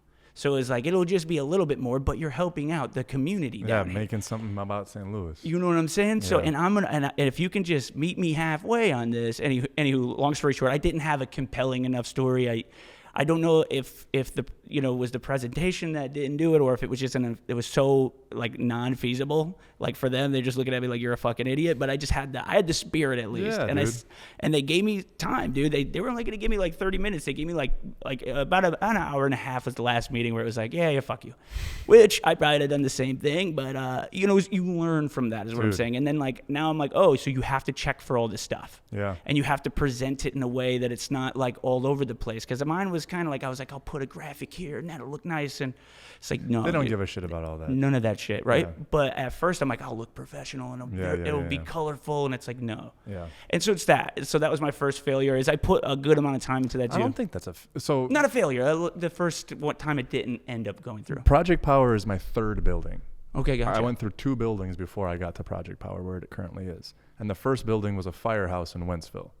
And I went through the whole process. I brought it was owned by some White Sox player, and like he flew down to meet me, and like we had a conversation, and I'm ready to pull triggers. Like, and it takes like 7 months from like my architect walking through to us talking to them having time to this to that to the other thing, and then like I'm explaining what we're gonna do. I'm drafting like a blueprint with my architect. And then I call him like, hey, would you mind if we hopped in there real quick? My architect wants to see something real quick. And they go, yeah, we already rented out to somebody else. Yeah. I'm like, okay, like when? Like, what the fuck did you let me do all this work for? And they're like, yeah, sorry, that's just how it goes. Yeah. So then another 4 or 5 months go by, and I find this McDonald's that's like completely vacant, that's connected to a gas station. And I'm like, how cool would it be to turn a McDonald's into a gym? Like, that's fucking heavy dope. Full circle, you know what I mean? Make them fat, make them skinny. You know what I mean? That'd be so dope. The exact same thing happened, dude. 9 months of negotiating back and forth. We already have blueprints submitted, and then they ghost me for 4 months. And then out of nowhere, they message me back like 5 months after they ghosted me, and they're like, hey, basically what happened, they were using me as leverage for another offer. So every time I submitted my offer, they didn't respond to me. They just used that to try to get another offer to go up. And they did that for like 6 months. Man, yeah, that real estate. Cutthroat. They don't give a fuck, man. And then the audacity after that to reach back out to me and say, hey, that offer fell through. Are you still interested in the building? Yeah, straight up. I'm like, you guys are fucking high. Yeah, dude. I mean, yeah. But both of those weren't failures, bro. Like, they're not. That's not a failure. It led me to the most perfect fucking place on the planet. And a dollar amount that I could not even imagine I could do it for. Yeah. Like, How long was the process from the first to the last? Right, 3 years. 3 years, yeah. Yeah, that's right. That's fucking right. And dude, what was the the first one didn't work through. When you were going to get try another one. So that fell through, that deal where it's like, oh, I just did all this fucking work, but you're also still trying to make money. It's like, all right, now they fucked me off. Like, that's going to create all sorts of shit you got to work through now. How long until you make the second attempt? I don't wait. I just get right to. Well, yeah, I mean, I do things very organically. So I don't force anything. Right? I'm not intuitive gut feeling. I don't go out of my way. If I feel like searching, I'll search. If I don't feel like searching, I won't. And that's usually really the route that goes well for me, because if I say I don't feel like doing something, it doesn't mean like, oh, I'm having a bad day, so I'm not going to do my discipline. My discipline stays true no matter what. But when it comes to like, is this the right spot or is this not the right spot? That's a very intuitive fucking thing, especially if you're doing something that's a passion project, which is what this is. If you're doing it from strictly business, you don't need passion because dollars is math. And if math makes sense, you don't need to feel anything about it whatsoever. So there's plenty of places that made more mathematical sense. But again, that's not what my compass was. My compass was the passion. So I found the McDonald's because I drove past it 1,800 times. And I'm like, you know what would be fucking cool if I turned a McDonald's into a gym? And that's how that spark happened. And that's how I reached out. It wasn't, I wasn't sitting on MLS going through stuff, because when I did do that, I forced things. I justified shit. I said, I could make this work. I'm like, that's not what you fucking do. You don't make things work just to make them work. Yeah, that's interesting, dude. Because I totally agree. It's like the difference kind of between like the CEO and the owner. But in small business, you kind of have to be both. But like an owner is somebody who's just fucking just a like 1 inch away from being completely insane. And then but they just walked that line, you know, of being like, I can see things that other people can't. And when I talk about it, they're like, you're a lunatic. Yeah. But I can know that I'm not quite a lunatic. So I want to be a lunatic, bro. Because if I'm not, then I'm just like everybody else. And what the fuck are they doing? This is exactly right. And then you get the CEO that takes this crazy, dude, it is essential to have somebody who's like a madman or woman, whatever. Like because once you put constraints on it, once you put the daily system that you have to follow, because the process 1 to 10, if you're doing 1 through 10, you're going to win, let's say. So the process of you're going to do this step, this step, this step, this step, this step, this step starts to make that very mundane and very non-creative.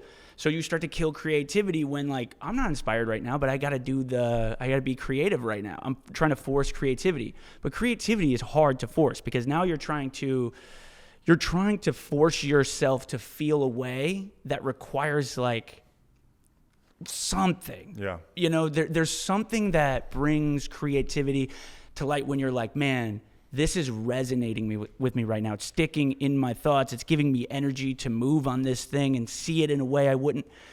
But once you throw a process on that, you take your creativity. This is like the owner. You take the creativity of the owner. I want this product. I have this product. I have this service. I know I can change the way I can really change the way that people see the market because I feel like we can scale real like communication and real relationships, all of this stuff. Yeah. But like, then you start to realize like, you got to sell and then you got to make money and then there's investors. And then like, in order to like do management correctly, you've got to create like process and procedure charts and have them do checklists. Otherwise the fucking people are doing whatever they want. And you can't do that because like, you got to fucking make a quota, whatever it is. But like that process like starts to, of like keeping everything in line, starts to kill the creativity side of things, I feel. And so there's this part of being an owner that you have to almost, in my mind, you have to separate yourself from being the owner and being the CEO. Do you know what I'm talking about? I do. I can relate. But the way I look at it is all the processes that you're talking about can't get built before the jobs get done. Yeah. Okay. So you create the jobs. Right? You create the processes. You are creative because as I walk in there and I do what I believe needs to be done, I realize what kind of effect that has. Right? So I go in and I hold the line and I make people put things away and I make people do this and I do all these things. And then I realize what happens as a result from that. I go, is that a positive or a negative thing? Well, it's positive. Okay. What did I do to make that positive thing happen? I did this, this, and this, and this. Okay. In order to duplicate that, I need to process that somehow. Now, if it can be done 80% as good as I did it, delegate it, which means it can be a process that can be duplicated somewhere else. Okay. If it can't be, then that's not the right process. Yeah. Okay. Because if the answer is I have to individually talk to 700 members a day in the way that I talk to them to get them amped up to be here, that's not business. Yeah. I can't do that. Can I do that here? Yeah, I can get 1,000 fucking people to train with me in the way I can get that to happen. That's fine. I don't have to do any processes, but that's the decision you have to make if you're trying to scale a business. Right. Cool. So once you have that process understood that you are successful in your way of doing things because of X, Y, and Z, you then have to take out your uniqueness and then go, what is left? What part of that process without my uniqueness is left? Well, telling people to put their things away politely, saying hello to them when they walk into the gym, you know, and all these things started happening. And then so you then create the process afterwards. The problem is the paralysis by analysis going, I need to have these processes for these things to happen. The truth is you don't. I technically couldn't run my 22-person company right now, which is not very big, and I could technically just tell them the concepts I want them to accomplish, and all of them do it their own way. And theoretically, I can stay successful that way. It would just take a shit ton of effort and time from me to manage 22 people doing things 22 different ways. Yeah. Again, assuming. It's all assumption. Can it be done? I'm sure. I'm sure there's some hella fucking successful company out there with some crazy fucking guy leading it that has no processes whatsoever. Right. Yeah. I'm sure it's possible. Yeah. Is that the way I want my life to be? Okay, so no. Cool. So what happens is, like you said, you've run this. When you first opened this, you were just as freaked out. You were just as, how the fuck am I going to get this all to happen? I got to pay rent, blah, blah, blah, blah, blah, blah, blah, blah, blah, right? All of that happened here too. Then you created some processes.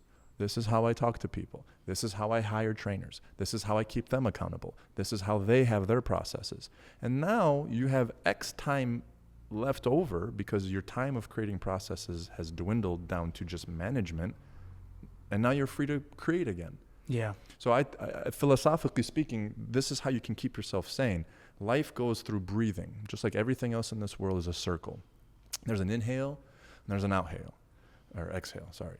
So life, when I'm producing, is no different. I'm inhaling. When I'm inhaling, I'm resting. I'm contemplating. I'm figuring things out. I'm making decisions. I'm thinking about how they're going to act. I think about what can happen, how I want them to happen. And then when I exhale, I'm fucking going. I'm doing. I'm fucking balls to the walls. I'm not managing shit. I'm creating. I'm fucking making meetings. I'm putting up new things. I'm doing. Oh, okay, enough. I have enough work. I have no more air to expel. I now need to sit the fuck back. I need to manage all this new shit that I just created. I need to make processes. I need to clean it up. I need to make it neat. And I need to put people in charge. I'm good, full of energy now. Everything's cool. Fucking charge. And I'm fucking going again. And that's just this loop that you just never end, you know? Yeah, I fucking love that, dude. I love the way you made that into an inhale, exhale. That's right. That was beautiful, man. Man. Yeah, because it's totally true. That's and all that will it never is. end. It never ends. That will just be how it is. Yeah. Moving forward. Yeah. Yeah, I think the sooner that you're like, fucking, this is, like, you get rid of the finish line. Are you a fan of David Goggins at all? Oh, for sure. He's kind of a... He's such a, I think he's so, what's the word I'm looking for? I don't know, people fight over him. What's the word? Like polarizing? Polarizing, I'd say. Because some people are like, that's super unhealthy. He's got a mental issue. Yeah. And I just saw this video of it because I admire this guy. I've read both of his books. Books are fucking great. Yeah. This guy helps people strap the shoes on and get out, you know, like. Then there's like, you know, I think don't quote me on this. I don't know to see if this is true or not. But somebody told me this. Basically, that there's a video of Jennifer, his girlfriend, has a video or videos him. Well, throws a party for him at the house. It's a surprise party for Gogs. For the old Gog man. He's up in his room in his closet doing push-ups. And she goes in and she's like, what are you doing? He looks up and he's like, what the fuck you doing? Get the hell out of here, dude. I hate when you do this shit. I don't want to fucking do this party. Yeah.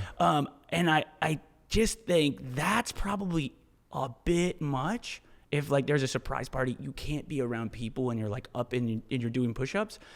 But like it's just this fucking kind of beast that he is. Where do you find you're working too much, or that it becomes unhealthy?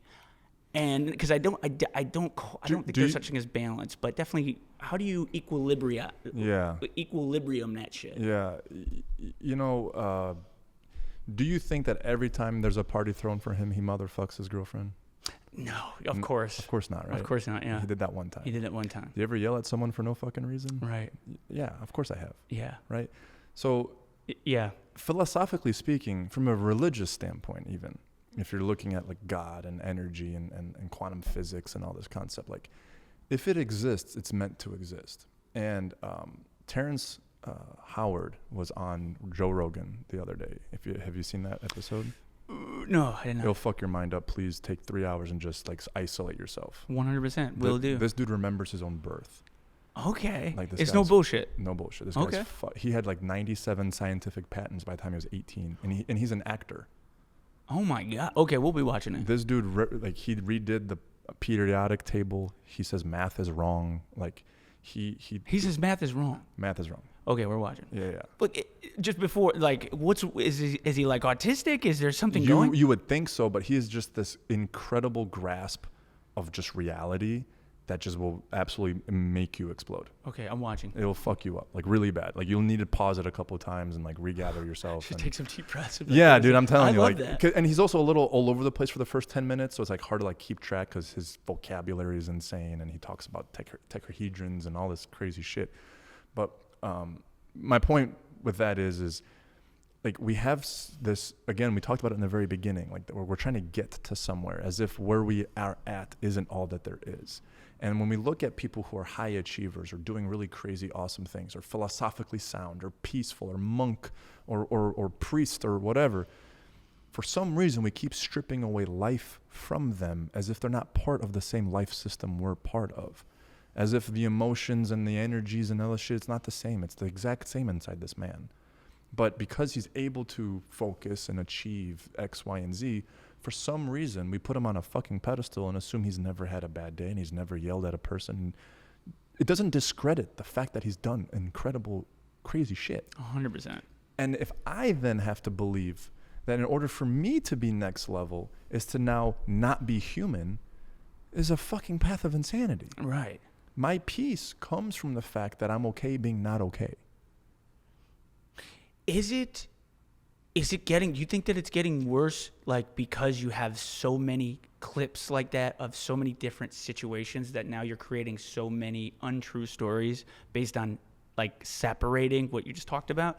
Like, you're separating the human from this Goggins guy, and you're saying, like, this is basically, like, what I would have to be in order to be successful Well, now? yeah, the Terrence Howard example, like in the middle of this like 3-hour interview that will literally melt your brain, he pulls out a pack of cigarettes and goes, "Do you mind if I light up a cigarette?"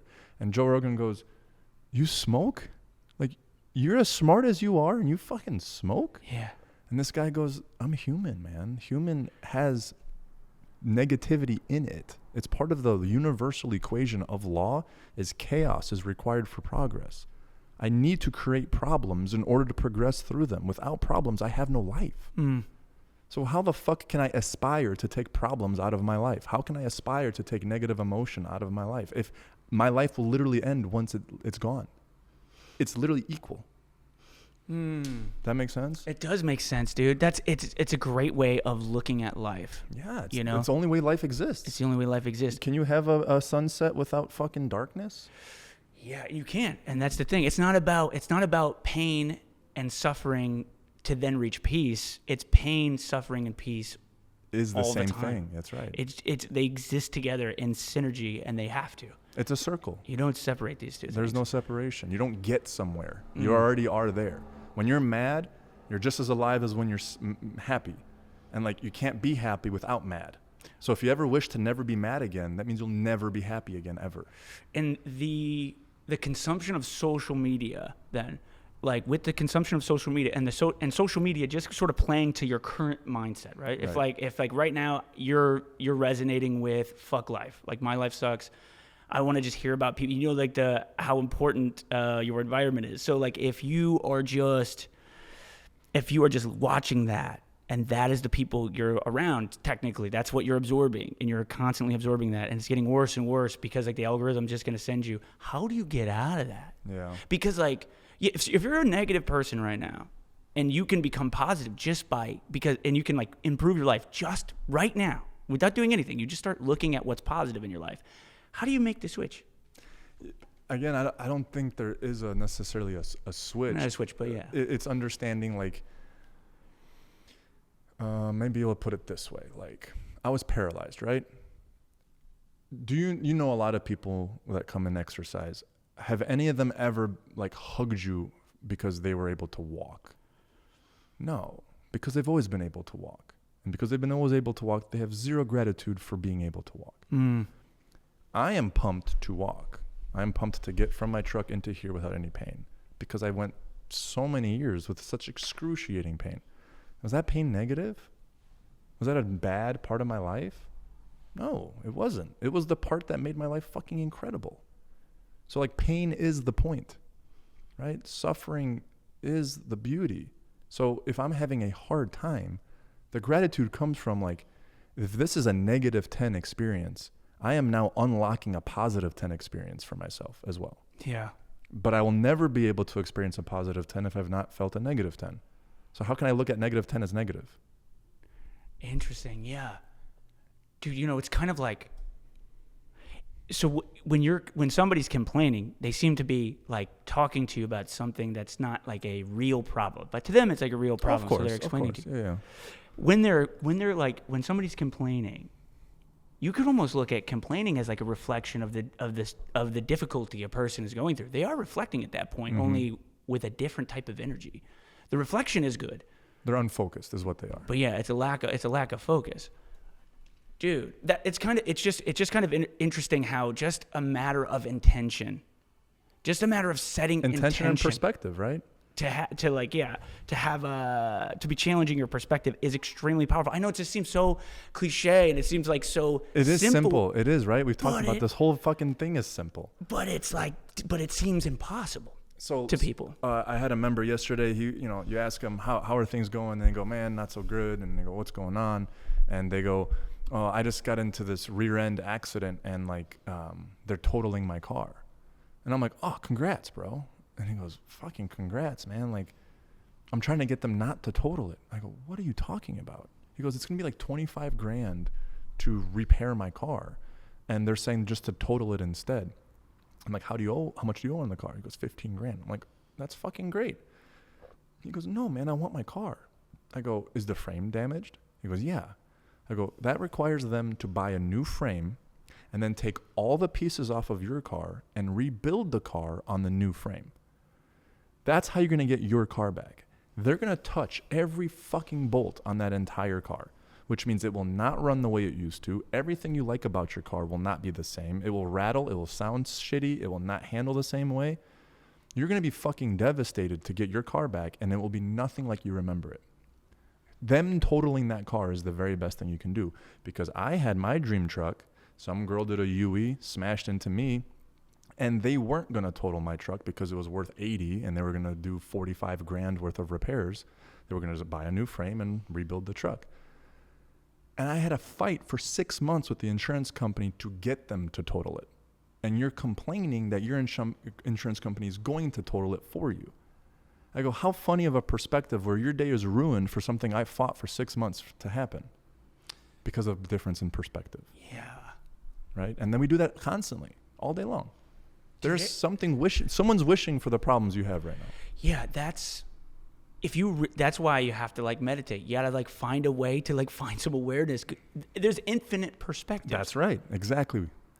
That is kind of crazy to think about. That's probably what really the power around community, because it's got to spewed from community. Because I asked you what's the power? What's the reason for building a community? Because obviously, right, community is super important. How do you build it? We talked about that by setting these core values and setting this way of thinking and this way of being, and everybody kind of resonating with that. So that's what attracts them and keeps them there to be a part of it. It's definitely what helps people who want to start with those core values, who aren't particularly having integrity around them right now. They want them, but they have no integrity. Go around people who have integrity around it. You will start having more integrity. They'll keep you accountable without yelling at you. They're just doing it, so that keeps you accountable. You're not going to show up and you're not going to be rewarded for not doing the things you said you're going to do. Right. So clearly that's the power of community. So you're building this community, dude. You're building this whole thing from your experiences. You have this service you want to give. It's clear, the service that you're trying to give in fitness.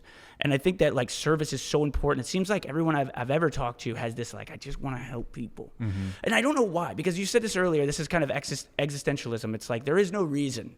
Yeah. Unless you make there be one. That's right. So you have to make there be one. I get to write the reason, right? Let's say. And because there's no real innate reason for why I'm alive outside of just to reproduce, let's say.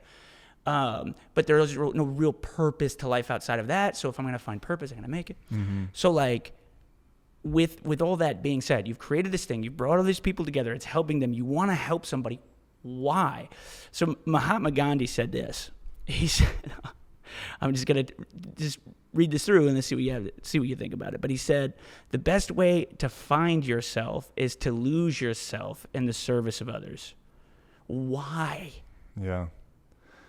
So if you think about, you know, the standards and the principles at the gym where everyone has to follow the same rules, right? You think immediately restriction. You think like, okay, this is an oppressive place because everyone has to do the same shit.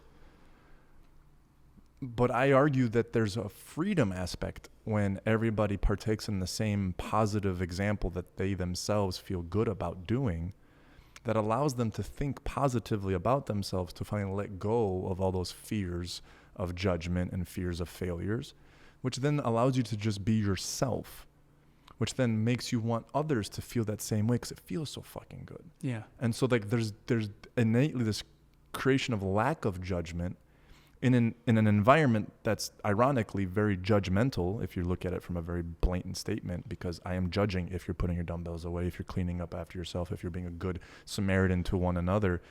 Through that, you become a service to others by letting go of all the bullshit yourself. Because if I don't have fear of judgment and I don't have fear of failure, I'm not going to project that bullshit onto you and go, you lost 2 spaces? Bro, you're not fucking doing it, bro. How could you lose 2 spaces? You got to be a better businessman.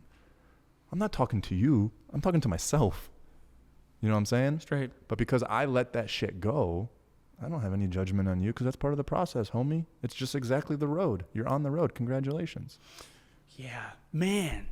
But when it comes, I don't want to say but, because I'm 100%. Go for it. No, go 100%. For it. Challenge. I mean, it's so funny. I'll go on a rant after this with fucking Trey about how much I fucking love doing this podcast. Yeah. I just love it, dude. It's just like any reason to sit down and just have a conversation. Dude, like, amen. You know what I mean? Absolutely. Because this just, anyways. But yeah, man, I 100% agree. But still, even me agreeing, because this is how I believe this so much that if I got blackout drunk right now, I would just be like, look, this is how you get better, okay? And I wouldn't remember that you were talking about core values last night. Yeah. But that's literally what I would be, because it's all the way down to the core of me. It's like I will not stop until I'm there. Yeah. I have this like vision. I have this thing. I think it's super fucking amazing. I get so much energy out of it. Like no amount of work will be too much work. No doubt. Because of how much journey, man. Let's go. Yeah. I like it. I think at some point, if I have it easy, I will find a way to make it hard on myself. Well, what happens 2 years after you open? Yeah, like you're gonna have to. Like what do I do now? Yeah. What am I doing? Am I chilling? Right. You're fucking still getting after. Because it's not it that I'm after. Right. It's not it that I'm after, bro. Like, why is he doing push-ups in his fucking closet? Because he does push-ups. Yeah. Why is he doing push-ups? Because he does push-ups. 100%. Because he does push-ups. That's it. Like, what else does there need to be? It's like, that's just what he is. That's like the thing that guy is. What's wrong with that? And there's nothing wrong with that. Okay. Some people will say this. What do you say to this? Because I don't know. I love Joe Rogan. I think Joe Rogan has killed it. He's definitely not perfect. Nobody is. And I think he's done a great thing with this podcast. And he's inspired me to do this podcast. He's like inspired so many people to do their podcast. He has a platform that reaches a lot of people. There was like that ivermectin thing. You remember when he was fucking like CNN was like, he's making him yellow and shit. Making him yellow, like being very like savage in the way that like they were just attacking him for this thing. And now like that's what people believe. But my wonder is to not go like just all like fuck CNN and all them. Like, all right, they definitely fucked up. You can't be lying and shit to propagate a message. Just tell the story. And if there's good and bad to the story, then like let people figure that out for them. So you don't have to like tell them that it's a horse pills or whatever the fuck it was, horse injection. Long story short, what is your thoughts, man? Because I'm like, dude, free fucking, and same thing with Elon Musk, free speech, dude. We got to have conversations around all of it, everything. Mm-hmm. I mean, you can't be like, hey, go kill somebody. You should kill somebody right now. You know, like you should kill him with a knife. And it's like, you know, be like a cult leader with like 1 million followers. You should go kill people. Don't propagate hate and all that, maybe. But like, what do you think, dude? Is there a responsibility to you saying something to 8 million people, let's say, and a good percentage of them are like, they take it the wrong way, and then they go do dumb shit, and they get hurt because they did it dumb shit because they didn't take it the right way, because there's infinite perspectives. Should Joe Rogan stop what he's saying because people were let's say, even if it was verified, I don't know, probably is not, but let's say it's verified. You can't muzzle the free speech. No. What do you do? Personal responsibility is number one. Okay, the moment you start telling someone who's influential that they can't say what they think is the oxymoron of how they became influential in the first place, right? Number two, if you when 2020 happened, if you weren't on TV or on social media, you didn't know 2020 happened, right? The pandemic in day-to-day life didn't exist. Fully. The pandemic was on the laptop, on your TV screen, and on your phone. That was the only three places the pandemic really fucking existed, right? In today's day and age, we've put so much emphasis on those electronics that the personal responsibility is taken away from each person, and now for some reason put onto the electronic. So for example, if you're watching Joe Rogan on your phone, Joe Rogan is now somehow responsible for what you do in your life, which is the most asinine fucking thing I've ever heard in my life. It's the dumbest thing I've ever heard. The way we combat that, though, because you go, okay, we're already that deep into the hole, because there's no way that CNN should be responsible for a bunch of dumb people believing what CNN has to say. There's no reason that anyone who watches Joe Rogan should be responsible. There's no reason that Joe Rogan needs to be responsible for anybody who listens to his show. I'm not responsible for you to do or not do dumb shit. That's not my responsibility. My freedom ends where your freedom begins. That's literally how freedom works. So anyone should be able to say anything that they fucking want. Why? Because people need to be smart enough to know not to do dumb shit. And if you're not smart enough not to do dumb shit, then you're going to suffer the consequence of doing dumb shit, which is what we're seeing now. Everyone is suffering the consequences of doing dumb shit by eating processed foods, by not going outside, by sitting on their laptops, because they're being told and they're just accepting that truth.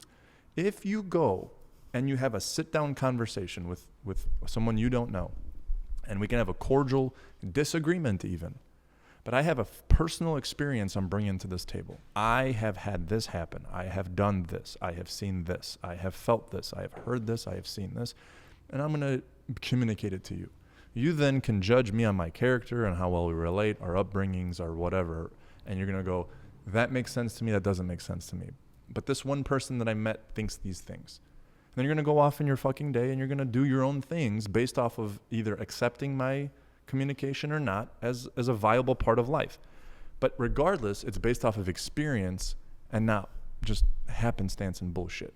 Does that make sense? 100%, yeah. So that was it, yeah. This is how things happen or don't happen, because I'm bringing a real experience and you're bringing a real experience, and you can ask me questions and we can elaborate and we can see where we're common ground. Like, we're 90% common, only 10% off, right? Media is not developed for communication. Media is not developed for progressive fucking information. Media is developed to make money, to be entertainment. It is an entertainment channel. Everything that we consume is for entertainment purposes, even the motivational shit, even the life progressive stuff.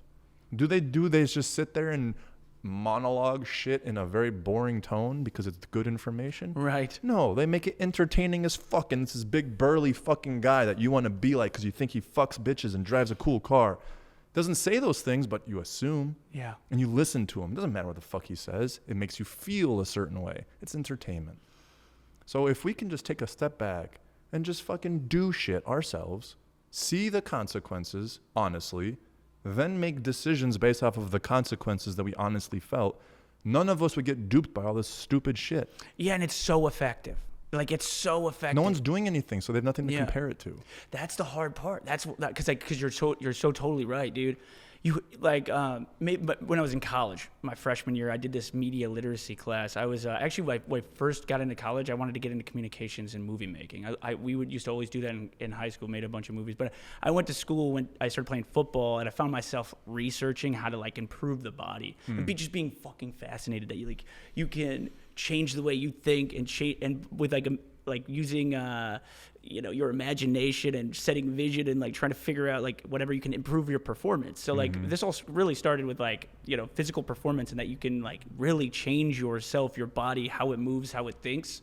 I thought that was insane. That's incredible. So I started doing that. Yeah. So I got rid of that. But one of my classes was this fucking 4-hour lecture, and this crazy lady who was the instructor did a documentary where it was basically like she had this crew that went out. Nobody's ever going to see this documentary, but she had this crew of journalists that went out and saw and met these folks that used to work for Fox News that basically they all got fired. This whole news crew got fired because they put this story out about this milk company, that I guess has like growth hormone in it that's dangerous for humans. So what happened was this Fox crew, they were doing a story on the milk. They found out that like there was literally a good amount of harmful whatever in like hormone or whatever they were putting in there, and like we need to know about this. Like people need to know about this. This is a health issue. This is like people are buying. This is a massive company. So we need to tell folks that this is happening so they don't buy this. And then this fucking company changes course. But the problem was that milk company pays Fox a lot of money. So like these guys put this story together. It's really compelling. It's like, holy shit, look what we got. This is just the info. And they're like, we got the story, and they do whatever kind of checks. And Fox was like, and dude, the documentary is awesome because it's all like independent, small, but they have these stories. So these interviews are amazing. And anywho, they were like, hey, you can't do that fucking story because those people pay us a lot of money, and they advertise with us. You're not going to do that. So you've heard this before. Okay, well, these guys were like, but that's totally wrong because there's people being hurt. So like, what the fuck? So it's like, well, how about this? Send your story over to them. So it's basically like taking your story, sending it to the people who are like doing the harm. Yeah. Let them just make some edits, and then we'll put that one up. And so they did some edits. They sent it back to that crew of journalists that was covering the story. And basically, it was a completely different story with fabricated facts, and all the stuff that was like actually true was not in there. It was like, this isn't the story. So they said they would do it. They're like, we'll put the edited story up. So instead of doing the edited story, though, they put the actual story up. Oh, wow. They put the actual story up about how it was bad. They were all immediately fired. And I mean, I don't know how they got rid of that, but they tried to like shut everything down so people didn't see this story, but all those people got fired.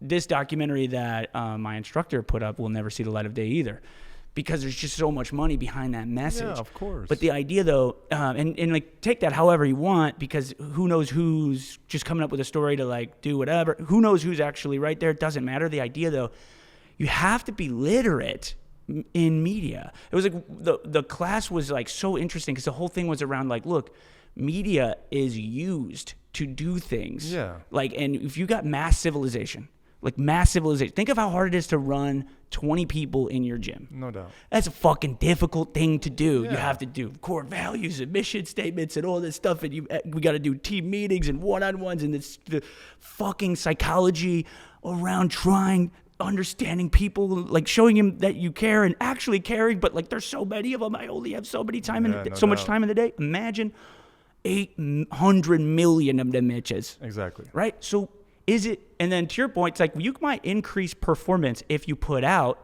a false thing.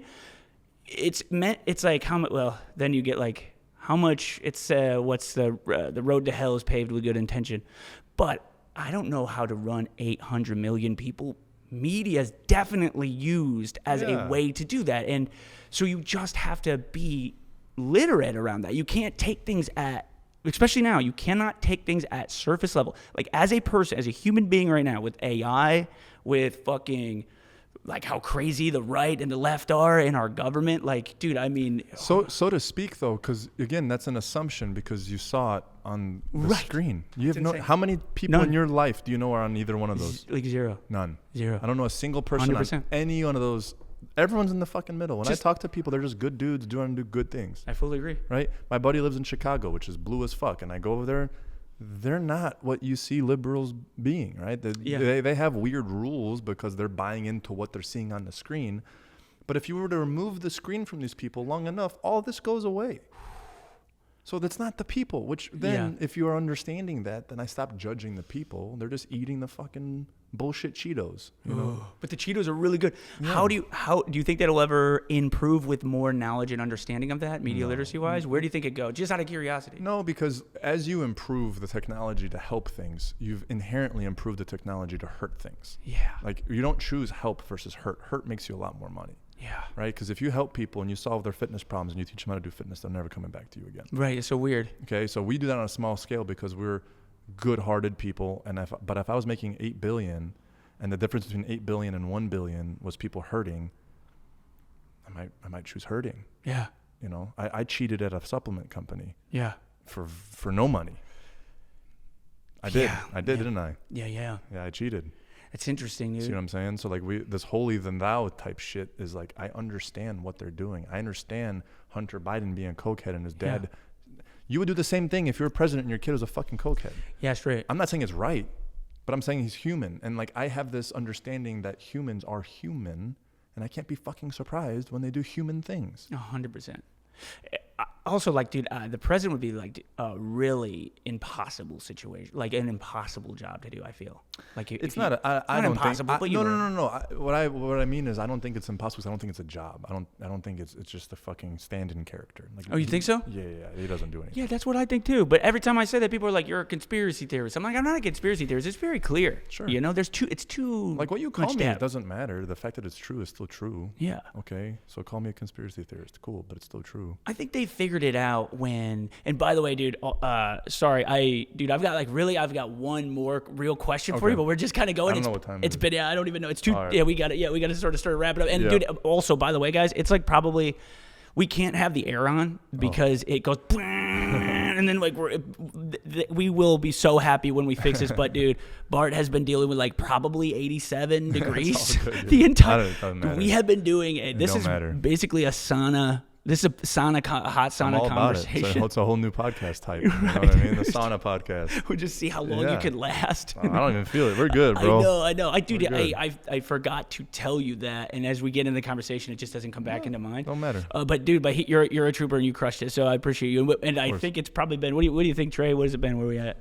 2.5. God damn, it's a good podcast. Let's go. Hell yeah. And I could probably, I could talk to you for 5 hours, but I know we all have fucking shit to do, and trainers are going to want to come in here and train their clients. So, but what the fuck was I saying? No, yeah. But like, I feel like it's clear. All the kings who like were the fucking guy got their fucking head cut off. Mm-hmm. So you can't be the actual guy. That's what I'm saying. If you're the actual, they figured it out. They were like, you can't have the actual guy running it. You because eventually it all points to one, and then you just get rid of that one. It's simple. It's very easy. And the 800 million people are going to kill you quickly. That's right. Like you're not going to have any chance against that. Yeah. So you have to find a way to do it, which seems to be what the founding fathers of the United States did. Like a democratic republic. Everybody has an opinion that 12 people. That influenced 12 people, whatever, the Electoral College. That's right. But it's a way to get everyone's got an opinion, which is good. And it does. Like, you really still need it's clear, I think, that you still need to gain the trust and the liking of the mob, which is basically community at large. You still need the majority of community to like you, even if it's just your fucking puppet that you have out there that you pay a lot of money to sit down in that seat and have the rocks thrown at him. Sure. You know what I mean? I don't know. I'm just saying this. My opinion should have very small impact on the way you think about this shit, but I just feel like it's very clear that, to your point, it's just two power factions on each side that go hard to stay that way. You know, they try to stay that way, and they switch it around. It's like, who's going to be the next person to destroy the democracy? It's going to be the Republicans, then it's going to be the Democrats, and it just depends on who has the power at the time. And then whoever has the power is going to try to hold the power, and they're going to use the tools they have to the best of their ability to hold that power. And it's a massive, giant organization of people that you probably can't even possibly understand. And there's a really good book called it's called The Hacker's Mind. It's a great book. It's called The Hacker's Mind, and it talks about this, about like the real difficulty of changing legislation that has a massive impact in a society at large. Mm-hmm. is incredibly difficult, because when you make changes to these systems, it fucking ripples down. It takes sometimes years for the effects to start rippling down. Some of the things that you're feeling now in your societies, small societies, are things that were implemented maybe 10 years ago. Of course. Yeah, absolutely. You know, so it's just kind of like no one particular person really will have any massive impact. I don't think. I could be totally wrong on this. Like I said, I could be I'm not a poli-sci person, but I read a lot of books, so that, or listen to them. I'm not a big reader. Should start reading. My vocabulary will get better. I say bro, man, and do too much. Maybe articulate myself a little better. But what I'm saying though is that like it seems it's pretty clear that like it's not Trump. He's gonna turn into it. No, he's not. And Biden, I don't know why. If I was Biden, like the way that I look at it, when I'm like Biden's age, dude, I'm just gonna start doing every hard drug and I'm just gonna experience every experience. I probably has. That's why he acts the way he does. Yeah, right. So I don't know if I would want too many more rocks thrown at me, but the truth of the matter is they don't have the power the people do, right? There's a lot more of us than there is of them, and if all of us just decide not to let bad shit happen and not to let stupid shit happen, like we just stop it, right? If during the pandemic. My daughter was born August 2020, literally in the middle of the pandemic. I did not wear one mask. I walked in the fucking hospital for 3 days without a mask, up and down the halls, to the cafeteria. No one said shit to me. You know what I mean? If everyone just decides to stop doing something or to start doing something, that's what's going to happen. Number one, because the masses can't be stopped by a number of people. If 50 people go into a restaurant and just take all their fucking masks off at the same time, the waiters aren't going to all just leave. They're just going to keep fucking serving the people because, number two, they're going to pay you money. If the ones that are paying you the most money are doing what they want to do, you're just going to say thank you for the fucking money and let them do what the fuck they want to do. Right? Dude, 100%, man. If everyone in my gym tomorrow decided not to follow any of my fucking rules, I have a decision to make. I can either shut my shit down and not let anybody come into my fucking gym, or I just go, I guess I'm letting people do this now. Yeah, dude, 100%. And it is kind of a mind virus thing. You know, it's interesting because it's like clearly what happened was there was something that happened in China. Who knows? This virus thing that can like got out, let's say. These big massive companies were like, hey, we have an 8 billion person cornered market because we have the resources to shut everything else down, and we're the only solution. What a great business model. You know, like how much power do you get? How much money do you make if you're the only gym in town? You were just kind of telling me, you know, like, damn, as soon as I opened up, and now I've got these 2 other gyms. But the way that I look at it, I'm not going to say the names of them, but I don't think they have, I don't think they're going to put up any fight against you because it's just sort of a different thing. But in any case, like that's sort of what I'm talking about is, they're just like, look, instead of like, you're like, fucking, I would rather not have them there. They're just like, look, you have all of the ability and resources to just shut those 2 gyms down because you're kind of annoying, and I would rather corner an $8 billion market and just sell my product, the only answer for the solution everyone is looking for. Yeah. So that really just seems like a business plan that was like possible for them when they saw it, and then it just caused a fucking massive issue. So do you think it was in response to, or it wasn't like something that was orchestrated? I don't think it was orchestrated. I think that something probably happened with that lab leak, right? And it probably wasn't a massive deal, but China was like, we don't want people to know about this because Fauci had some money that he was putting into it, and Fauci didn't want anybody to know about it, so they kept it under wraps and they tried to contain it to China, which was just like a flu. But I mean, it's like just it is going from person to person quickly, and people are gonna find out that this is like not a real fucking like natural virus. So like we don't want that out there, like because there's something they're trying to build and it got out. Whatever. It's not like bad enough to like make a massive world changing fucking thing, but like maybe everybody will have it, and now you're gonna have a cough here and there, and people are gonna die because people fucking die. Believe it or not, people die all the time from like a lot of really simple shit. Dude, I had the flu. I thought I was gonna die. I hardly get the flu. Like 3 months ago, I ran 117.5 miles in under 24 hours. I did that. That's my fitness level. I got the flu and I thought I was gonna die. I blacked out for 3 days. So like, I don't care how fit you are, how much you. Yeah, of course. These sicknesses will just come, and I'm just like, if I wasn't super fit or strong, And like I work out every day, and I really spend a lot of attention on my fucking, I'm older, I'm like 20, 30 years older. Dude, that flu fucking probably kills me, dude. Yeah. All I'm doing is donuts and not working out. Well, that's the other aspect of all of this is like we primed ourselves up for bullshit. And so now we're just easily manipulated. You know, we're asking for it though. Like that's the thing is people, the common denominator between unfortunately people who aren't aware is they love when you tell them what to do. All they want you to do is tell them what to do all the time about everything. That's all they want. Do you want that? Do I want that? I can say no, but it makes my life a lot easier when you tell me what you want. Yeah, dude, it is. You know what I mean? Philosophically speaking, like you're telling me that if you walk up to the most beautiful girl in the world and she tells you exactly a 5-point step of what you need to do to get in her pants, you're not going to like no, I say love thank that. you. Like appreciate that. That's awesome. I battle with that. A lot. I'm like, man, it'd be nice if I just had the, because I can execute like nobody's fucking business. But like a lot of times it's not a matter of execution. It's a matter of knowing what to execute. Do. Right. And that's awareness. Because that's when you stop assuming and you start looking at things as what they are, not what you want them to be. You're not projecting your own emotions. You're just letting things be and being very honest about what they are. You get way higher percentage of success rate of when you have dialogue and interaction with people because you're actually talking about the real substance. I don't care what words you say, but I know you're talking about this thing over here. So all of my responses are going to be about this thing over here. And all of a sudden you're like, man, you fucking just get it, dude.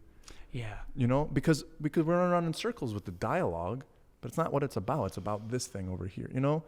100%, dude. I have this philosophy of that, like just be straightforward. And I've been told that like don't do that when it comes to leadership. Like it's like, yes, you're right.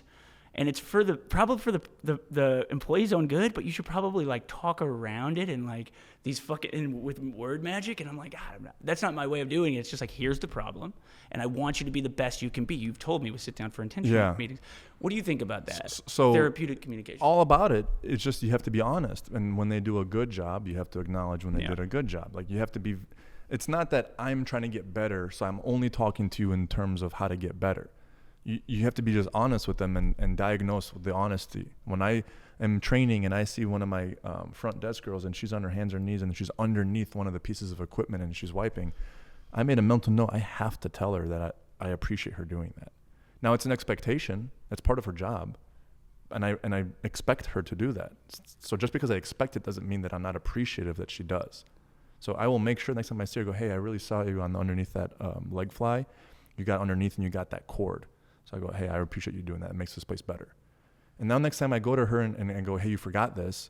She doesn't go, well, you only fucking talk to me when something's bad. Yeah. Right? Have you ever had people call you that they only call you when there's a problem? You don't want to pick up the fucking phone. Yeah, straight. Right? You don't ever want to be the thing that everyone can predict what's about to fucking happen. Yeah. But what you should be able to do is be known as the person who's always going to tell you the reality or the truth of what's going on, whether that be good or bad. Yeah, 100%. That makes a lot of sense, dude. Fuck. Yeah. Well, you're gonna fucking kill, man. What's your thought? I mean, you already kill. You're killing. You are killing, bro. I'm telling you. We're working. I know, like, it's always crazy hard, and it's always like there's, but you are like, it is remarkable what you've been able to do so far. So you should be proud of yourself, because goddamn, hell yeah. And the energy that you bring to the screen is so fucking inspiring, dude. Keep doing that. I can very much feel you in those videos, and then sitting down talking to you, they're the same person, dude, which I can't say that for everybody. So I think that. I appreciate that. That's killer. On or off air. I didn't yell as much in this 2 hours, but Yeah, well, it's because it was 87 degrees in here, bro. At least I didn't drip. Just trying to stay awake. Like, what the fuck are you saying, man? So I appreciate you muscling through it, dude. Yeah, but man. so what's 2 questions, my man, and that's it, dude. I'll send you out. What is for the future? What is the future for you, man? Like, what is like the end? Let's say if there was one, what are you reaching for, man? What's the massive vision? The vision is to spread the concept of self-accountability and holding high standards. So for Project Power, listen, what we just talked about, inhale and exhale, there's a never-ending process to that. Therefore, there's never really an end to what we're capable of doing. So building more Project Powers, and then teaching how Project Power is successful to help other gyms in their own capacity duplicate what Project Power has done. And then implementing new strategies for building out gyms, so that when you're in this process and it's like, how the fuck do we get this done? One-stop shop. I'll help you get the fucking real estate. I'll help you get the flooring. I'll help you get them equipment. Helping people do what they know they can do, and helping them kind of connect the dots a little bit more efficiently and without as many pitfalls, because so many companies are trying to fuck everybody over all the goddamn time, right? So Project Power is not an entity of just a gym. It's the concept of self-progression in any capacity that's possible. So yes, we'll have hundreds and hundreds and hundreds of gyms across the country and across the world. We're going to have a vertical integrated system where we're going to own literally the bottom barrel real estate company to the finishers contracting guys coming to do baseboards. We'll own everything in between, lighting companies. Like I'm gonna own fitness. Like that's my goal. Fuck yeah, dude. I love that. That is a massive goal, dude. Yeah. Good shit. Yeah. And this is the last question I asked, dude, because I think it would be awesome if you really had this opportunity, and I imagine it would be probably the most pinpoint you would be in like what your message is to the world if you had the opportunity. So, dude, if you had the opportunity right now to have the attention of every single human being on the planet, they could all be listening to you. Like everyone's tuning the fuck in, dude, all the way from the jungle, dude. They're like, Starlink is just like sending down the signal. What would be your message to them right now? That's a fucking giant ask, man. I know, dude. That's so massive. I love that. If I'm going to talk to every human on the planet right now,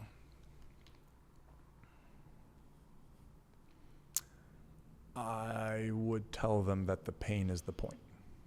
I would tell them that the struggle is the point, and not to push through the struggle just for the sake of pushing through it, but learn what you're supposed to learn from it, and it's a gift. The struggle is a gift. Pain is a gift. And be thankful for that gift. That's it.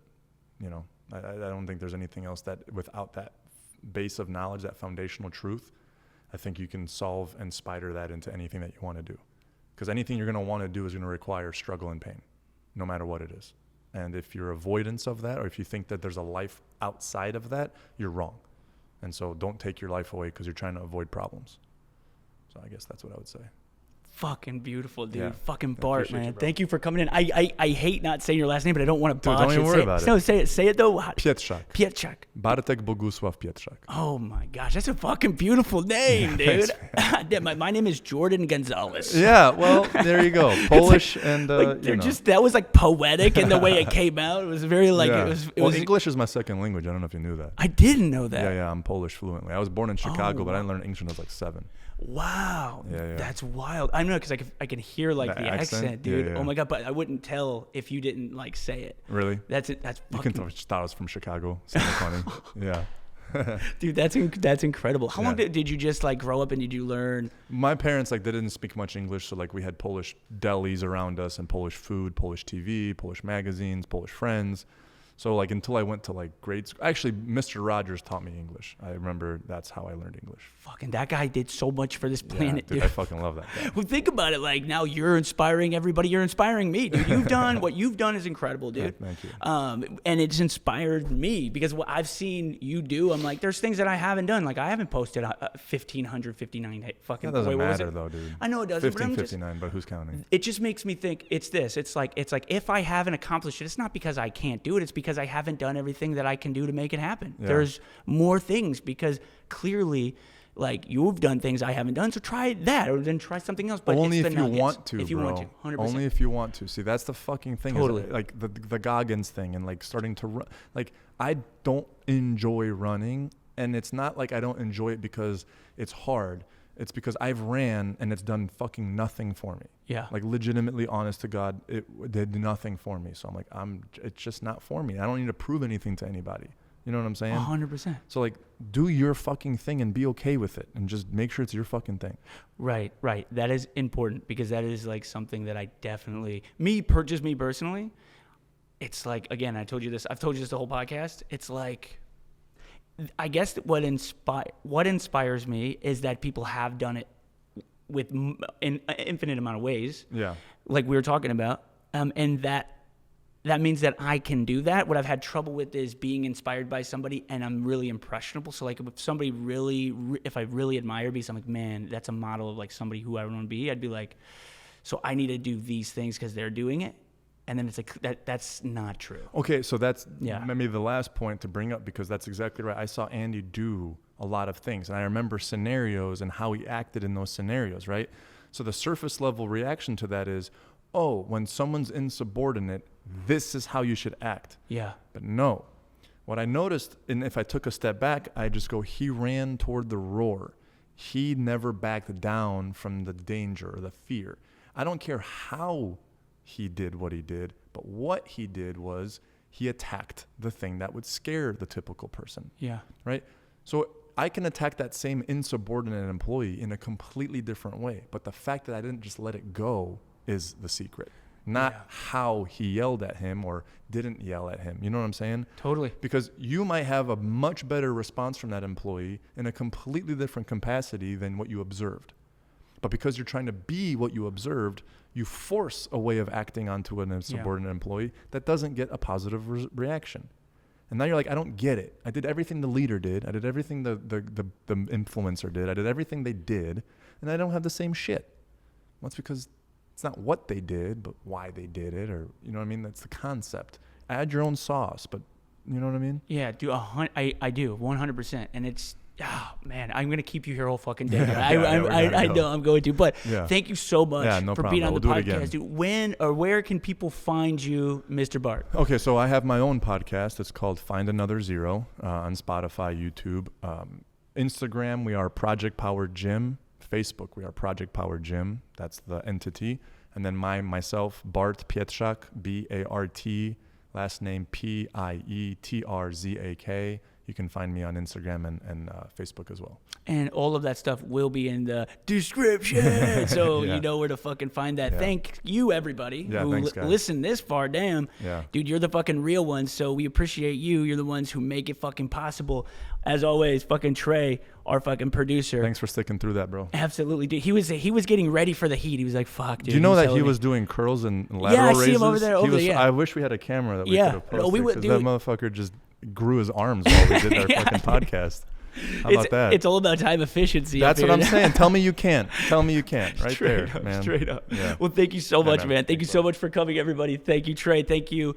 Thank you, audience. And always remember, think big, live better, and we will see you on the next one. Peace.